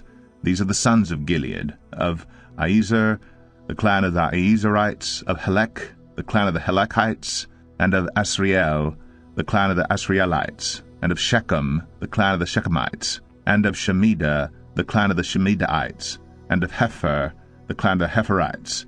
Now Zelophehad, the son of Hepher, had no sons, but daughters. And the names of the daughters of Zelophehad were Mahlah, Noah, Haglah, Milcah, and Tirzah. These are the clans of Manasseh, and those listed were 52,700. These are the sons of Ephraim according to their clans, of Shuthelah, the clan of the Shuthalites, of Becher, the clan of the Becherites, of Tahan, the clan of the Tahanites. And these are the sons of Shethelah, of Aaron, the clan of the Aaronites. These are the clans of the sons of Ephraim as they were listed, 32,500. These are the sons of Joseph according to their clans. The sons of Benjamin according to their clans, of Bela, the clan of the Belaites, of Ashbel, the clan of the Ashbelites, of Ahiram, the clan of the Aharamites, of Shephupham, the clan of the Shuphamites, of Hupham, the clan of the Huphamites. And the sons of Bela were Ard and Naaman, of Ard, the clan of the Ardites, of Naaman, the clan of the Naamites. These are the sons of Benjamin according to their clans, and those listed were 45,600. These are the sons of Dan according to their clans, of Shuham, the clan of the Shuhamites. These are the clans of Dan according to their clans. All the clans of the Shuhamites, as they were listed, were 64,400. The sons of Asher according to their clans, of Imnah, the clan of the Imnites, of Ishvi, the clan of the Ishvites, of Beriah, the clan of the Berites, of the sons of Beriah, of Heber, the clan of the Heberites, of Malchiel, the clan of the Malchielites. And the name of the daughter of Asher was Sarah. These are the clans of the sons of Asher, as they were listed, 53,400. The sons of Naphtali, according to their clans, of Jaziel, the clan of the Jazielites, of Gunai, the clan of the Gunites, of Jazer, the clan of the Jazerites, of Shilem, the clan of the Shilemites. These are the clans of Naphtali according to their clans, and those listed were 45,400. This was the list of the people of Israel, 601,730. The Lord spoke to Moses, saying, Among these the land shall be divided for inheritance according to the number of names. To a large tribe you shall give a large inheritance, and to a small tribe you shall give a small inheritance. Every tribe shall be given its inheritance in proportion to its list. But the land shall be divided by lot. According to the names of the tribes of their fathers they shall inherit. Their inheritance shall be divided according to a lot between the larger and the smaller. This was the list of the Levites according to their clans. Of Gershon, the clan of the Gershonites. Of Kohath, the clan of the Kohathites. Of Marais, the clan of the Maraites. These are the clans of Levi. The clan of the Lebnites, the clan of the Hebronites, the clan of the Malites, the clan of the Mushites, the clan of the Korahites. And Kohath was the father of Amram. The name of Amram's wife was Jochebed, the daughter of Levi, who was born to Levi in Egypt. And she bore to Amram Aaron and Moses, and Miriam their sister. And to Aaron were born Nadab, Abihu, Eleazar, and Ithamar. But Nadab and Abihu died when they offered unauthorized fire before the Lord. And those listed were 23,000, every male from a month old and upward. For they were not listed among the people of Israel, because there was no inheritance given to them among the people of Israel. These were those listed by Moses and Eleazar the priest, who listed the people of Israel in the plains of Moab by the Jordan at Jericho. But among these there was not one of those listed by Moses and Aaron the priest, who had listed the people of Israel in the wilderness of Sinai. For the Lord had said of them, They shall die in the wilderness. Not one of them was left, except Caleb, the son of Jephunneh, and Joshua, the son of Nun. Numbers 27. Then drew near the daughters of Zelophehad, the son of Hepher, son of Gilead, son of Machir, son of Manasseh, from the clans of Manasseh, the son of Joseph. The names of his daughters were Mahlah, Noah, Hoglah, Milcah, and Tirzah. And they stood before Moses, and before Eleazar the priest, and before the chiefs, and all the congregation, at the entrance of the tent of meeting, saying, Our father died in the wilderness. He was not among the company of those who gathered themselves together against the Lord in the company of Korah, but died for his own sin. And he had no sons. Why should the name of our father be taken away from his clan because he had no son? Give to us a possession among our father's brothers. Moses brought their case before the Lord. And the Lord said to Moses, The daughters of Zelophehad are right. You shall give them possession of an inheritance among their father's brothers, and transfer the inheritance of their father to them.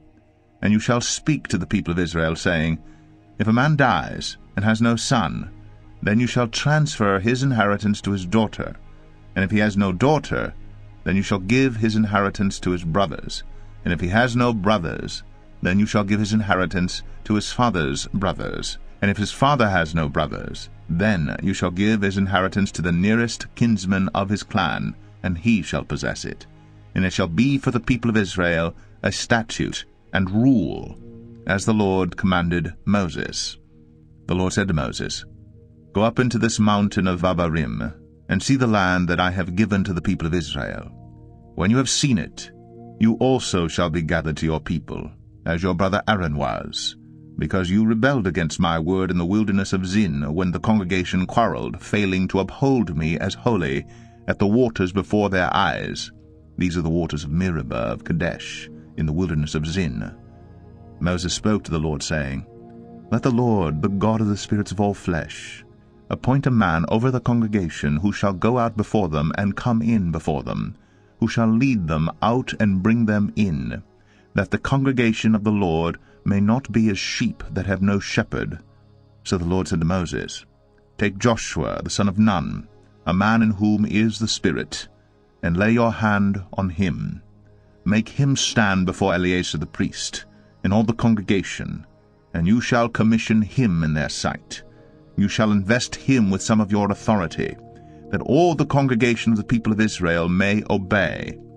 And he shall stand before Eleazar the priest, who shall inquire for him by the judgment of the Urim before the Lord. At his word they shall go out, and at his word they shall come in, both he and all the people of Israel with him, the whole congregation. And Moses did as the Lord commanded him. He took Joshua, and made him stand before Eleazar the priest and the whole congregation, and he laid his hands on him, and commissioned him as the Lord directed through Moses. Numbers 28. The Lord spoke to Moses, saying, Command the people of Israel, and say to them, My offering, my food for my food offerings, my pleasing aroma, you shall be careful to offer to me at its appointed time. And you shall say to them, This is the food offering that you shall offer to the Lord, 2 male lambs a year old without blemish, day by day, as a regular offering. The one lamb you shall offer in the morning, and the other lamb you shall offer at twilight. Also 1/10 of an ephah of fine flour for a grain offering, mixed with 1/4 of a hin of beaten oil. It is a regular burnt offering, which was ordained at Mount Sinai for a pleasing aroma, a food offering to the Lord. Its drink offering shall be 1/4 of a hin for each lamb. In the holy place you shall pour out a drink offering of strong drink to the Lord. The other lamb you shall offer at twilight, like the grain offering of the morning, and like its drink offering you shall offer it as a food offering with a pleasing aroma to the Lord. On the Sabbath day, 2 male lambs a year old without blemish, and 2/10 of an ephah of fine flour for a grain offering, mixed with oil, and its drink offering. This is the burnt offering of every Sabbath, besides the regular burnt offering and its drink offering.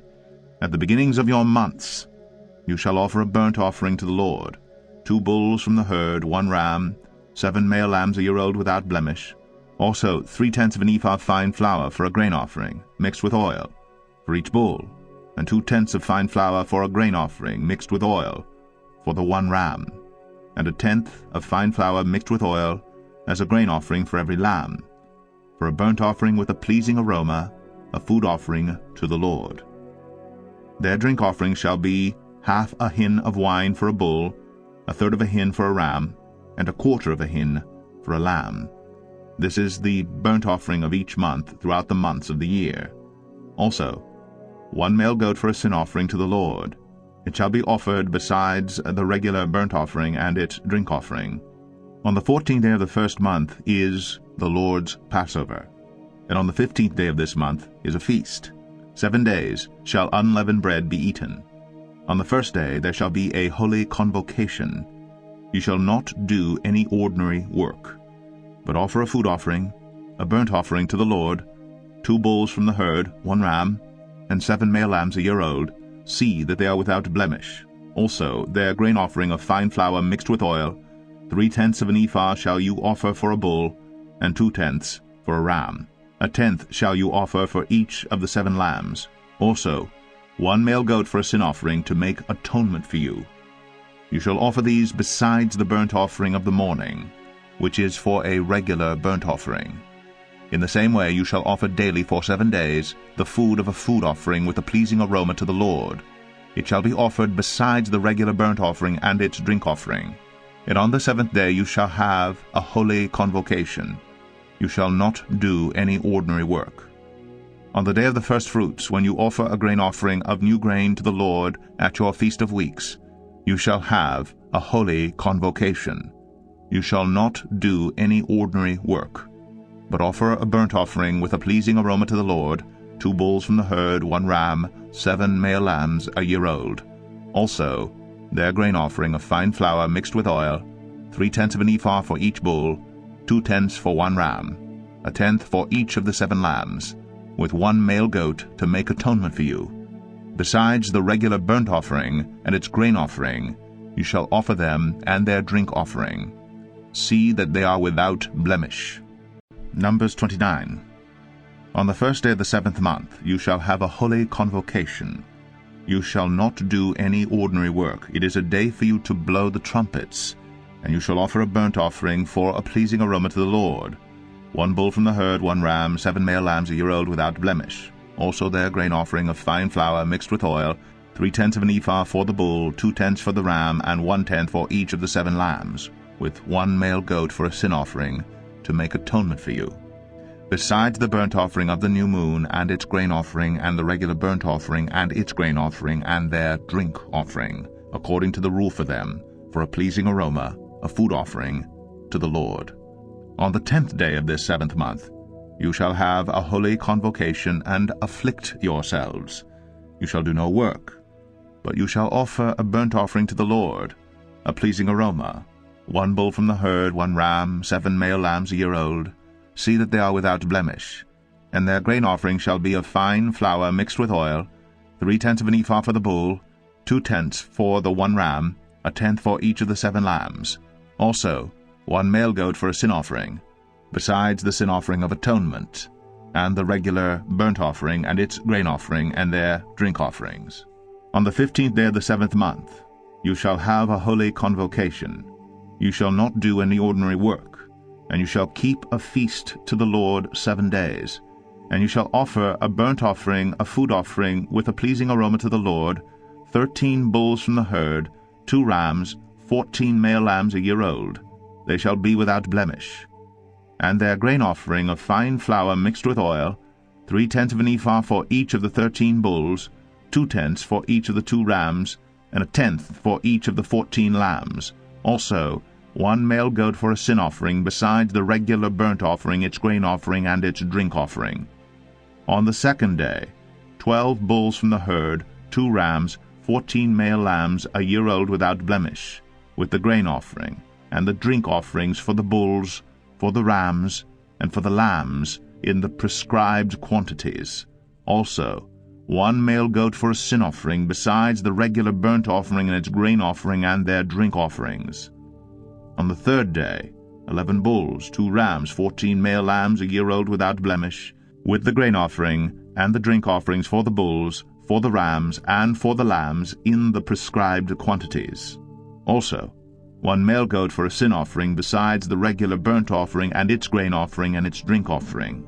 On the 4th day 10 bulls, 2 rams, 14 male lambs a year old without blemish, with the grain offering and the drink offerings for the bulls, for the rams, and for the lambs, in the prescribed quantities. Also 1 male goat for a sin offering, besides the regular burnt offering, its grain offering, and its drink offering. On the 5th day 9 bulls, 2 rams, 14 male lambs a year old without blemish, with the grain offering, and the drink offerings for the bulls, for the rams, and for the lambs, in the prescribed quantities. Also 1 male goat for a sin offering, besides the regular burnt offering, and its grain offering, and its drink offering. On the 6th day 8 bulls, 2 rams, 14 male lambs a year old without blemish, with the grain offering, and the drink offerings for the bulls, for the rams, and for the lambs, in the prescribed quantities. Also 1 male goat for a sin offering, besides the regular burnt offering, its grain offering, and its drink offerings. On the 7th day 7 bulls, 2 rams, 14 male lambs a year old without blemish, with the grain offering and the drink offerings for the bulls, for the rams, and for the lambs, in the prescribed quantities. Also 1 male goat for sin offering, besides the regular burnt offering, its grain offering, and its drink offering. On the 8th day you shall have a solemn assembly. You shall not do any ordinary work, but you shall offer a burnt offering, a food offering, with a pleasing aroma to the Lord, 1 bull, 1 ram, 7 male lambs a year old without blemish, and the grain offering, and the drink offerings for the bull, for the ram, and for the lambs, in the prescribed quantities.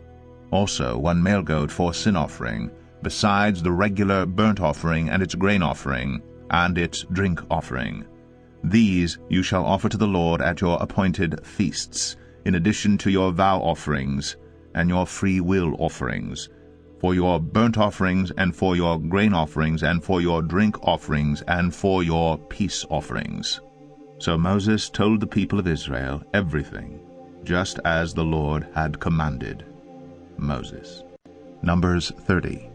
Moses spoke to the heads of the tribes of the people of Israel, saying, This is what the Lord has commanded. If a man vows a vow to the Lord, or swears an oath to bind himself by a pledge, he shall not break his word. He shall do according to all that proceeds out of his mouth. If a woman vows a vow to the Lord, and binds herself by a pledge, while within her father's house in her youth, and her father hears of her vow, and of her pledge by which she has bound herself, and says nothing to her, then all her vows shall stand, and every pledge by which she has bound herself shall stand. But if her father opposes her on the day that he hears of it, no vow of hers, no pledge by which she has bound herself, shall stand, and the Lord will forgive her, because her father opposed her. If she marries a husband while under her vows, or any thoughtless utterance of her lips by which she has bound herself, and her husband hears of it, and says nothing to her on the day that he hears, then her vows shall stand, and her pledges by which she has bound herself shall stand.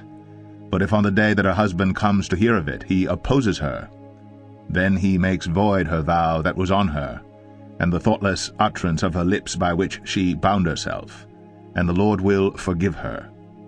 But any vow of a widow or of a divorced woman, anything by which she has bound herself, shall stand against her. And if she vowed in her husband's house, or bound herself by a pledge with an oath, and her husband heard of it, and said nothing to her, and did not oppose her, then all her vows shall stand, and every pledge by which she bound herself shall stand.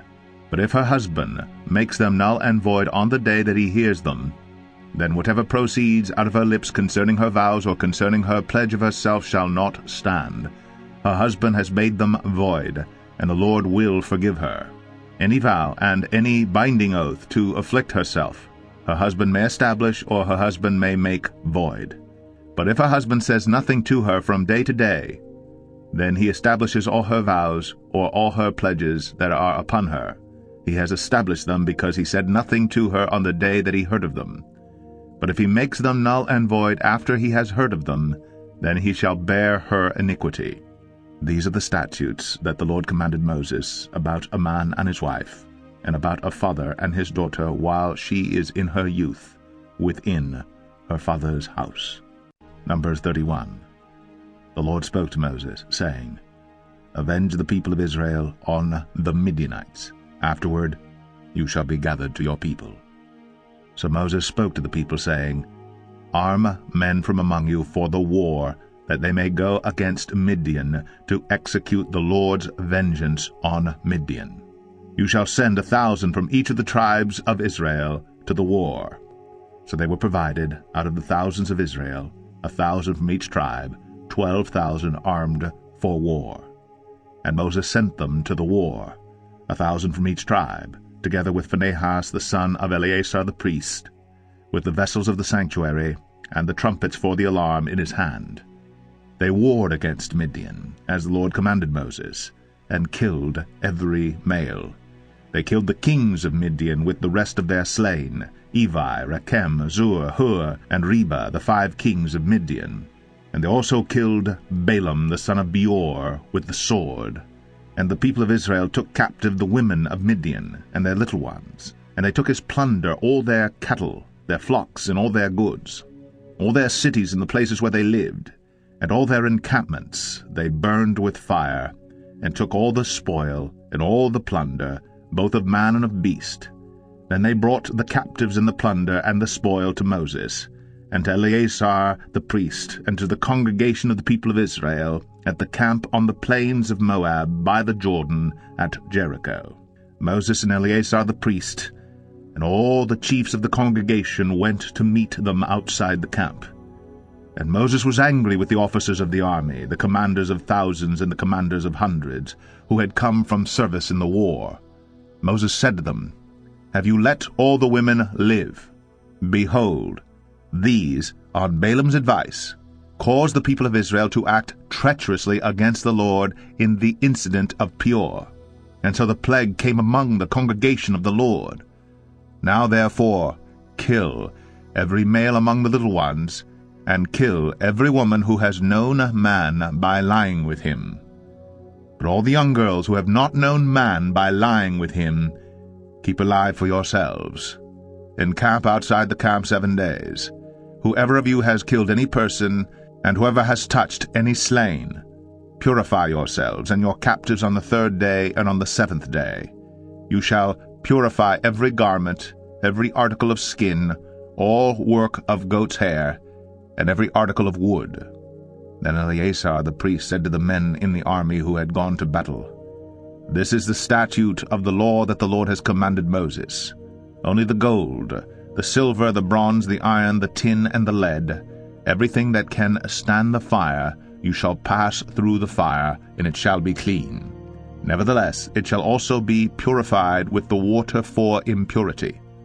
And whatever cannot stand the fire, you shall pass through the water. You must wash your clothes on the 7th day, and you shall be clean.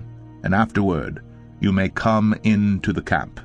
The Lord said to Moses, Take the count of the plunder that was taken, both of man and of beast, you and Eleazar the priest, and the heads of the fathers' houses of the congregation, and divide the plunder into 2 parts between the warriors who went out to battle in all the congregation, and levy for the Lord a tribute from the men of war who went out to battle, 1 out of 500 of the people, and of the oxen, of the donkeys, and of the flocks. Take it from their half, and give it to Eleazar the priest as a contribution to the Lord.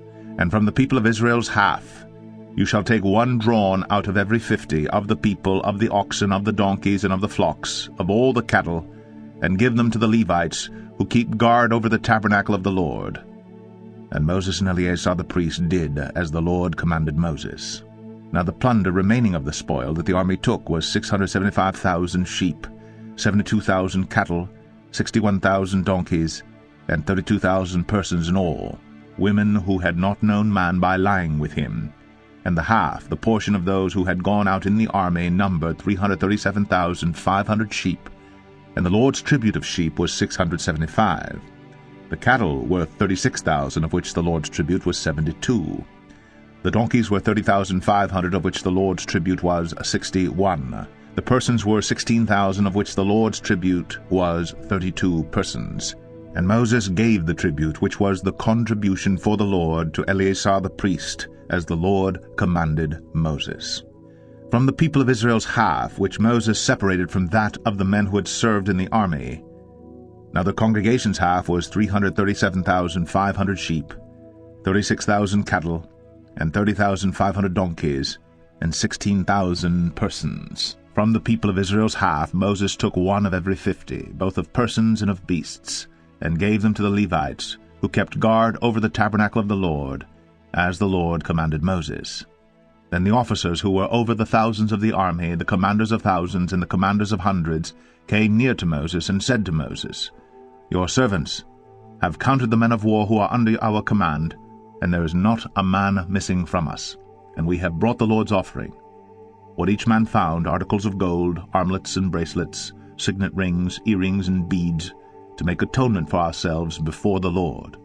And Moses and Eleazar the priest received from them the gold, all crafted articles, and all the gold of the contribution that they presented to the Lord, from the commanders of thousands and the commanders of hundreds, was 16,750 shekels. The men in the army had each taken plunder for himself. And Moses and Eleazar the priest received the gold from the commanders of thousands and of hundreds, and brought it into the tent of meeting, as a memorial for the people of Israel before the Lord. Numbers 32. Now the people of Reuben and the people of Gad had a very great number of livestock. And they saw the land of Jazer and the land of Gilead, and behold, the place was a place for livestock. So the people of Gad and the people of Reuben came and said to Moses, and to Eleazar the priest, and to the chiefs of the congregation, Atroth, Dibon, Jazer, Nimrah, Heshbon, Elealel, Sebam, Nebo, and Beon, the land that the Lord struck down before the congregation of Israel, is a land for livestock, and your servants have livestock. And they said, If we have found favor in your sight, let this land be given to your servants for a possession. Do not take us across the Jordan. But Moses said to the people of Gad and to the people of Reuben, Shall your brothers go to the war while you sit here? Why will you discourage the heart of the people of Israel from going over into the land that the Lord has given them? Your fathers did this when I sent them from Kadesh Barnea to see the land. For when they went up to the valley of Eshcol and saw the land, they discouraged the heart of the people of Israel from going into the land that the Lord had given them. And the Lord's anger was kindled on that day, and he swore, saying, Surely none of the men who came up out of Egypt from 20 years old and upward shall see the land that I swore to give to Abraham, to Isaac, and to Jacob, because they have not wholly followed me, none except Caleb the son of Jephunneh, the Kenizzite, and Joshua the son of Nun, for they have wholly followed the Lord. And the Lord's anger was kindled against Israel, and he made them wander in the wilderness 40 years, until all the generation that had done evil in the sight of the Lord was gone. And behold, you have risen in your father's place, a brood of sinful men, to increase still more the fierce anger of the Lord against Israel. For if you turn away from following him, he will again abandon them in the wilderness, and you will destroy all this people. Then they came near to him and said, We will build sheepfolds here for our livestock, and cities for our little ones. But we will take up arms, ready to go before the people of Israel, until we have brought them to their place. And our little ones shall live in the fortified cities because of the inhabitants of the land. We will not return to our homes until each of the people of Israel has gained his inheritance. For we will not inherit with them on the other side of the Jordan and beyond, because our inheritance has come to us on this side of the Jordan to the east. So Moses said to them, If you will do this, if you will take up arms to go before the Lord for the war, and every armed man of you will pass over the Jordan before the Lord, until he has driven out his enemies from before him, and the land is subdued before the Lord, then after that you shall return and be free of obligation to the Lord and to Israel, and this land shall be your possession before the Lord. But if you will not do so, behold, you have sinned against the Lord, and be sure your sin will find you out. Build cities for your little ones, and folds for your sheep, and do what you have promised. And the people of Gad and the people of Reuben said to Moses, Your servants will do as my Lord commands.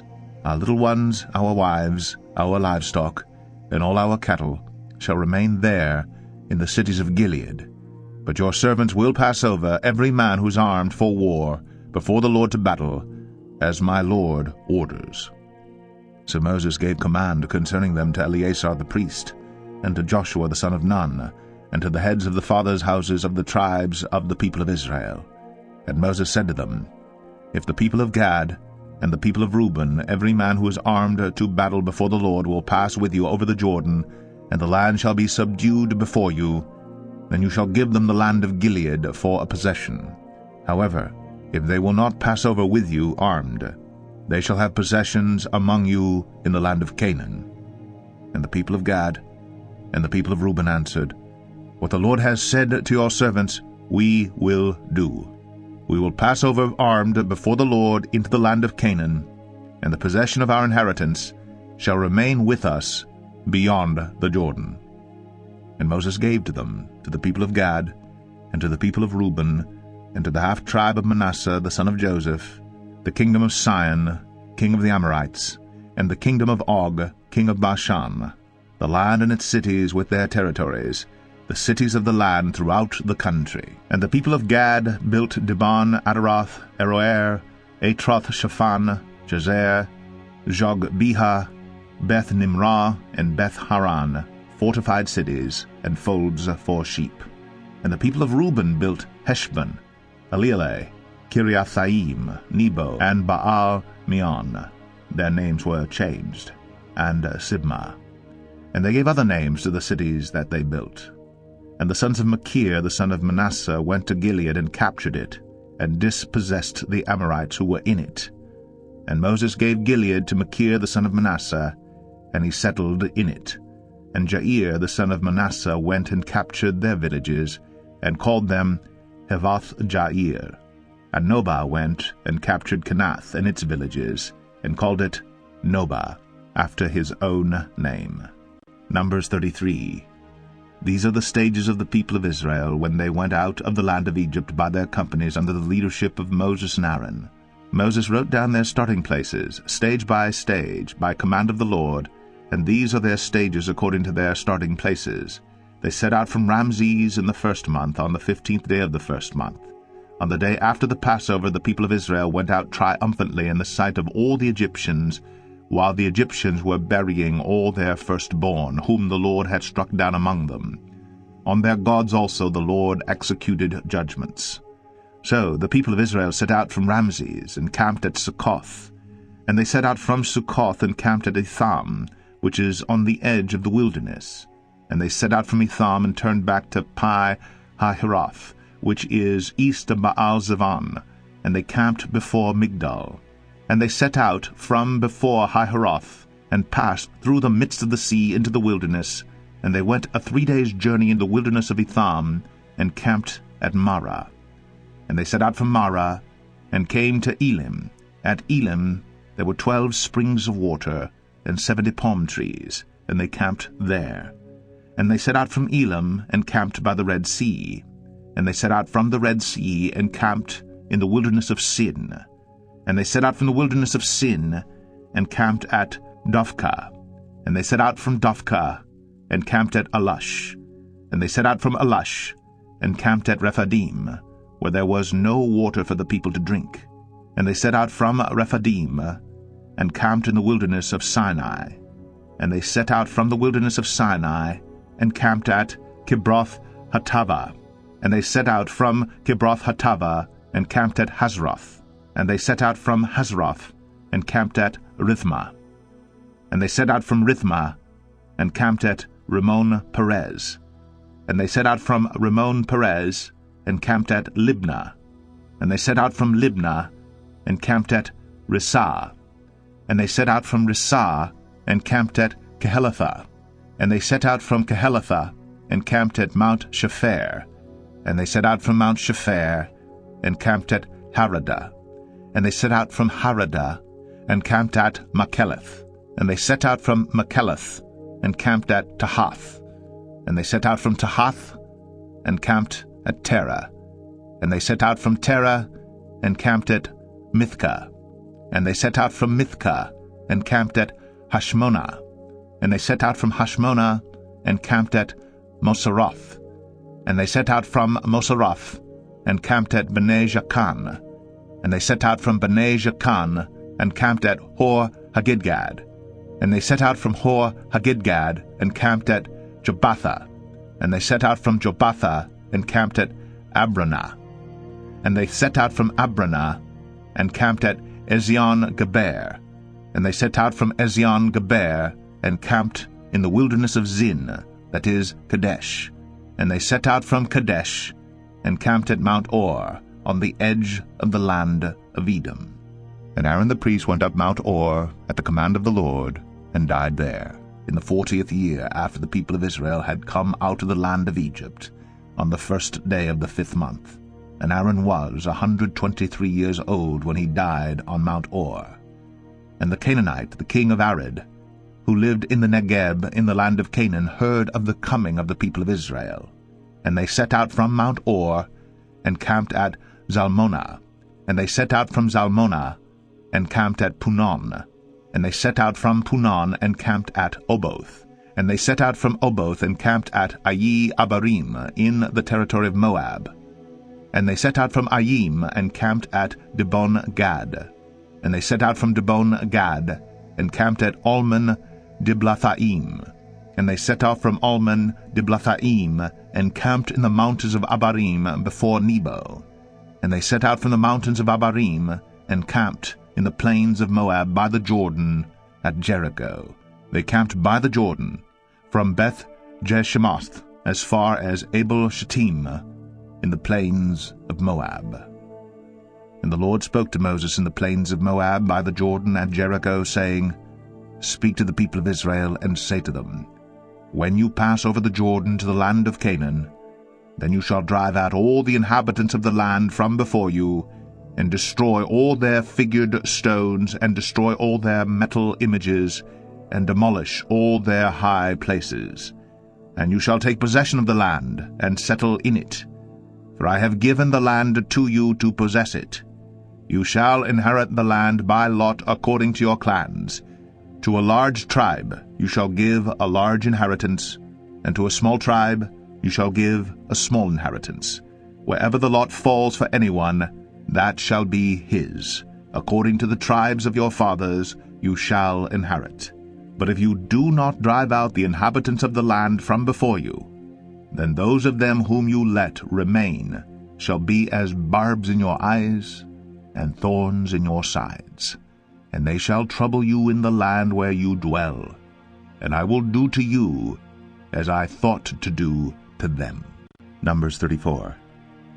The Lord spoke to Moses, saying, Command the people of Israel, and say to them, When you enter the land of Canaan, this is the land that shall fall to you for an inheritance, the land of Canaan as defined by its borders.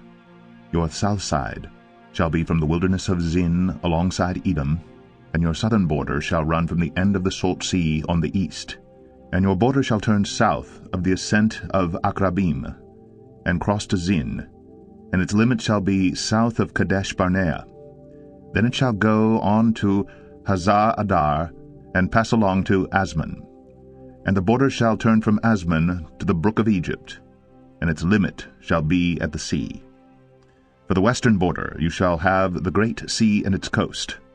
This shall be your western border.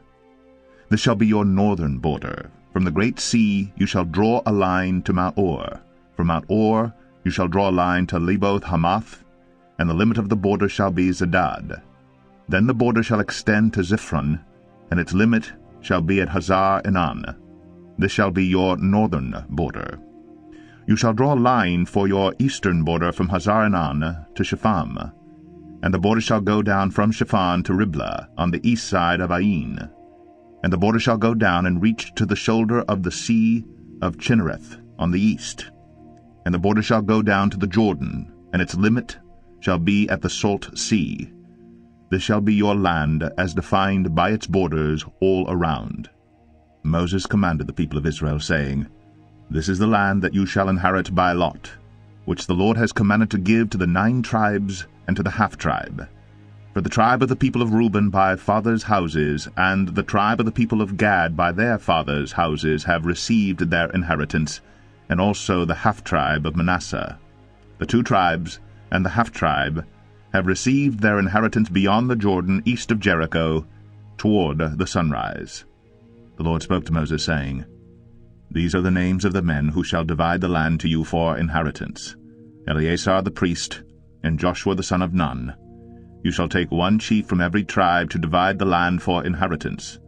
These are the names of the men: of the tribe of Judah, Caleb the son of Jephunneh; of the tribe of the people of Simeon, Shemuel the son of Ammihud; of the tribe of Benjamin, Elidad the son of Chislon; of the tribe of the people of Dan, a chief, Bukai the son of Joglai; of the people of Joseph; of the tribe of the people of Manasseh, a chief, Haniel the son of Ephod; and of the tribe of the people of Ephraim, a chief, Kemuel the son of Shiftan; of the tribe of the people of Zebulun, a chief, Elizaphan the son of Parnach; of the tribe of the people of Issachar, a chief, Paltiel the son of Azan; and of the tribe of the people of Asher, a chief, Ahihud the son of Shalomai; of the tribe of the people of Naphtali, a chief, Pedahel the son of Ammihud.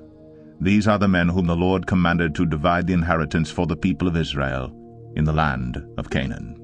Numbers 35. The Lord spoke to Moses in the plains of Moab by the Jordan at Jericho, saying, Command the people of Israel to give to the Levites some of the inheritance of their possessions as cities for them to dwell in. And you shall give to the Levites pasture lands around the cities.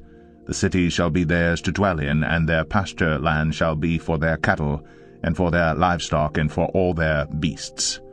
The pasture lands of the cities, which you shall give to the Levites, shall reach from the wall of the city outward 1,000 cubits all around. And you shall measure outside the city on the east side 2,000 cubits, and on the south side 2,000 cubits, and on the west side 2,000 cubits, and on the north side 2,000 cubits, the city being in the middle. This shall belong to them as pasture land for their cities. The cities that you give to the Levites shall be the 6 cities of refuge, where you shall permit the manslayer to flee. And in addition to them you shall give 42 cities. All the cities that you give to the Levites shall be 48 with their pasture lands. And as for the cities that you shall give from the possession of the people of Israel, from the larger tribes you shall take many, and from the smaller tribes you shall take few, each in proportion to the inheritance that it inherits, shall give of its cities to the Levites. And the Lord spoke to Moses, saying, Speak to the people of Israel, and say to them, When you cross the Jordan into the land of Canaan, then you shall select cities to be cities of refuge for you, that the manslayer who kills any person without intent may flee there. The cities shall be for you a refuge from the avenger, that the manslayer may not die until he stands before the congregation for judgment. And the cities that you give shall be your 6 cities of refuge. You shall give 3 cities beyond the Jordan, and 3 cities in the land of Canaan, to be cities of refuge. These 6 cities shall be for refuge for the people of Israel, and for the stranger, and for the sojourner among them, that anyone who kills any person without intent may flee there. But if he struck him down with an iron object so that he died, he is a murderer. The murderer shall be put to death. And if he struck him down with a stone tool that could cause death, and he died, he is a murderer. The murderer shall be put to death.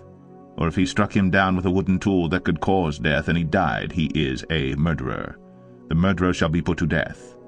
The avenger of blood shall himself put the murderer to death. When he meets him, he shall put him to death. And if he pushed him out of hatred, or hurled something at him lying in wait, so that he died, or in enmity struck him down with his hand, so that he died, then he who struck the blow shall be put to death. He is a murderer. The avenger of blood shall put the murderer to death when he meets him. But if he pushed him suddenly without enmity, or hurled anything on him without lying in wait, or used a stone that could cause death, and without seeing him dropped it on him so that he died, though he was not his enemy and did not seek his harm, then the congregation shall judge between the manslayer and the avenger of blood in accordance with these rules.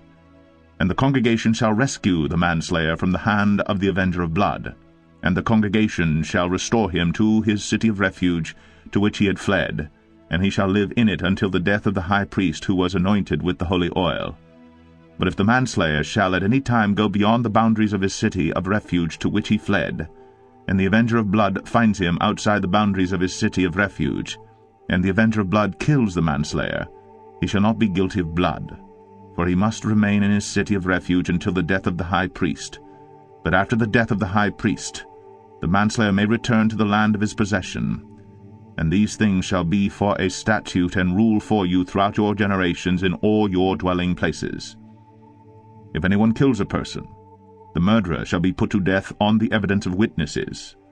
But no person shall be put to death on the testimony of one witness. Moreover, you shall accept no ransom for the life of a murderer who is guilty of death, but he shall be put to death.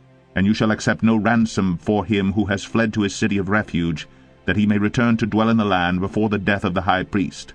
You shall not pollute the land in which you live, for blood pollutes the land.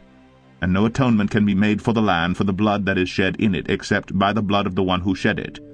You shall not defile the land in which you live, in the midst of which I dwell, for I the Lord dwell in the midst of the people of Israel. Numbers 36. The heads of the fathers' houses of the clan of the people of Gilead, the son of Machir, son of Manasseh, from the clans of the people of Joseph, came near and spoke before Moses and before the chiefs, the heads of the fathers' houses of the people of Israel. They said, The Lord commanded my Lord to give the land for inheritance by lot to the people of Israel. And my Lord was commanded by the Lord to give the inheritance of Zelophehad, our brother, to his daughters. But if they are married to any of the sons of the other tribes of the people of Israel, then their inheritance will be taken from the inheritance of our fathers, and added to the inheritance of the tribe into which they marry. So it will be taken away from the lot of our inheritance. And when the Jubilee of the people of Israel comes, then their inheritance will be added to the inheritance of the tribe into which they marry, and their inheritance will be taken from the inheritance of the tribe of our fathers. And Moses commanded the people of Israel according to the word of the Lord, saying, The tribe of the people of Joseph is right. This is what the Lord commands concerning the daughters of Zelophehad. Let them marry whom they think best. Only they shall marry within the clan of the tribe of their father. The inheritance of the people of Israel shall not be transferred from one tribe to another. For every one of the people of Israel shall hold on to the inheritance of the tribe of his fathers. And every daughter who possesses an inheritance in any tribe of the people of Israel shall be wife to one of the clan of the tribe of her father, so that every one of the people of Israel may possess the inheritance of his fathers. So no inheritance shall be transferred from one tribe to another, for each of the tribes of the people of Israel shall hold on to its own inheritance. The daughters of Zelophehad did as the Lord commanded Moses. For Mahlah, Tirzah, Hoglah, Milcah, and Noah, the daughters of Zelophehad, were married to the sons of their father's brothers. They were married into the clans of the people of Manasseh the son of Joseph, and their inheritance remained in the tribe of their father's clan. These are the commandments and the rules that the Lord commanded through Moses to the people of Israel in the plains of Moab by the Jordan at Jericho.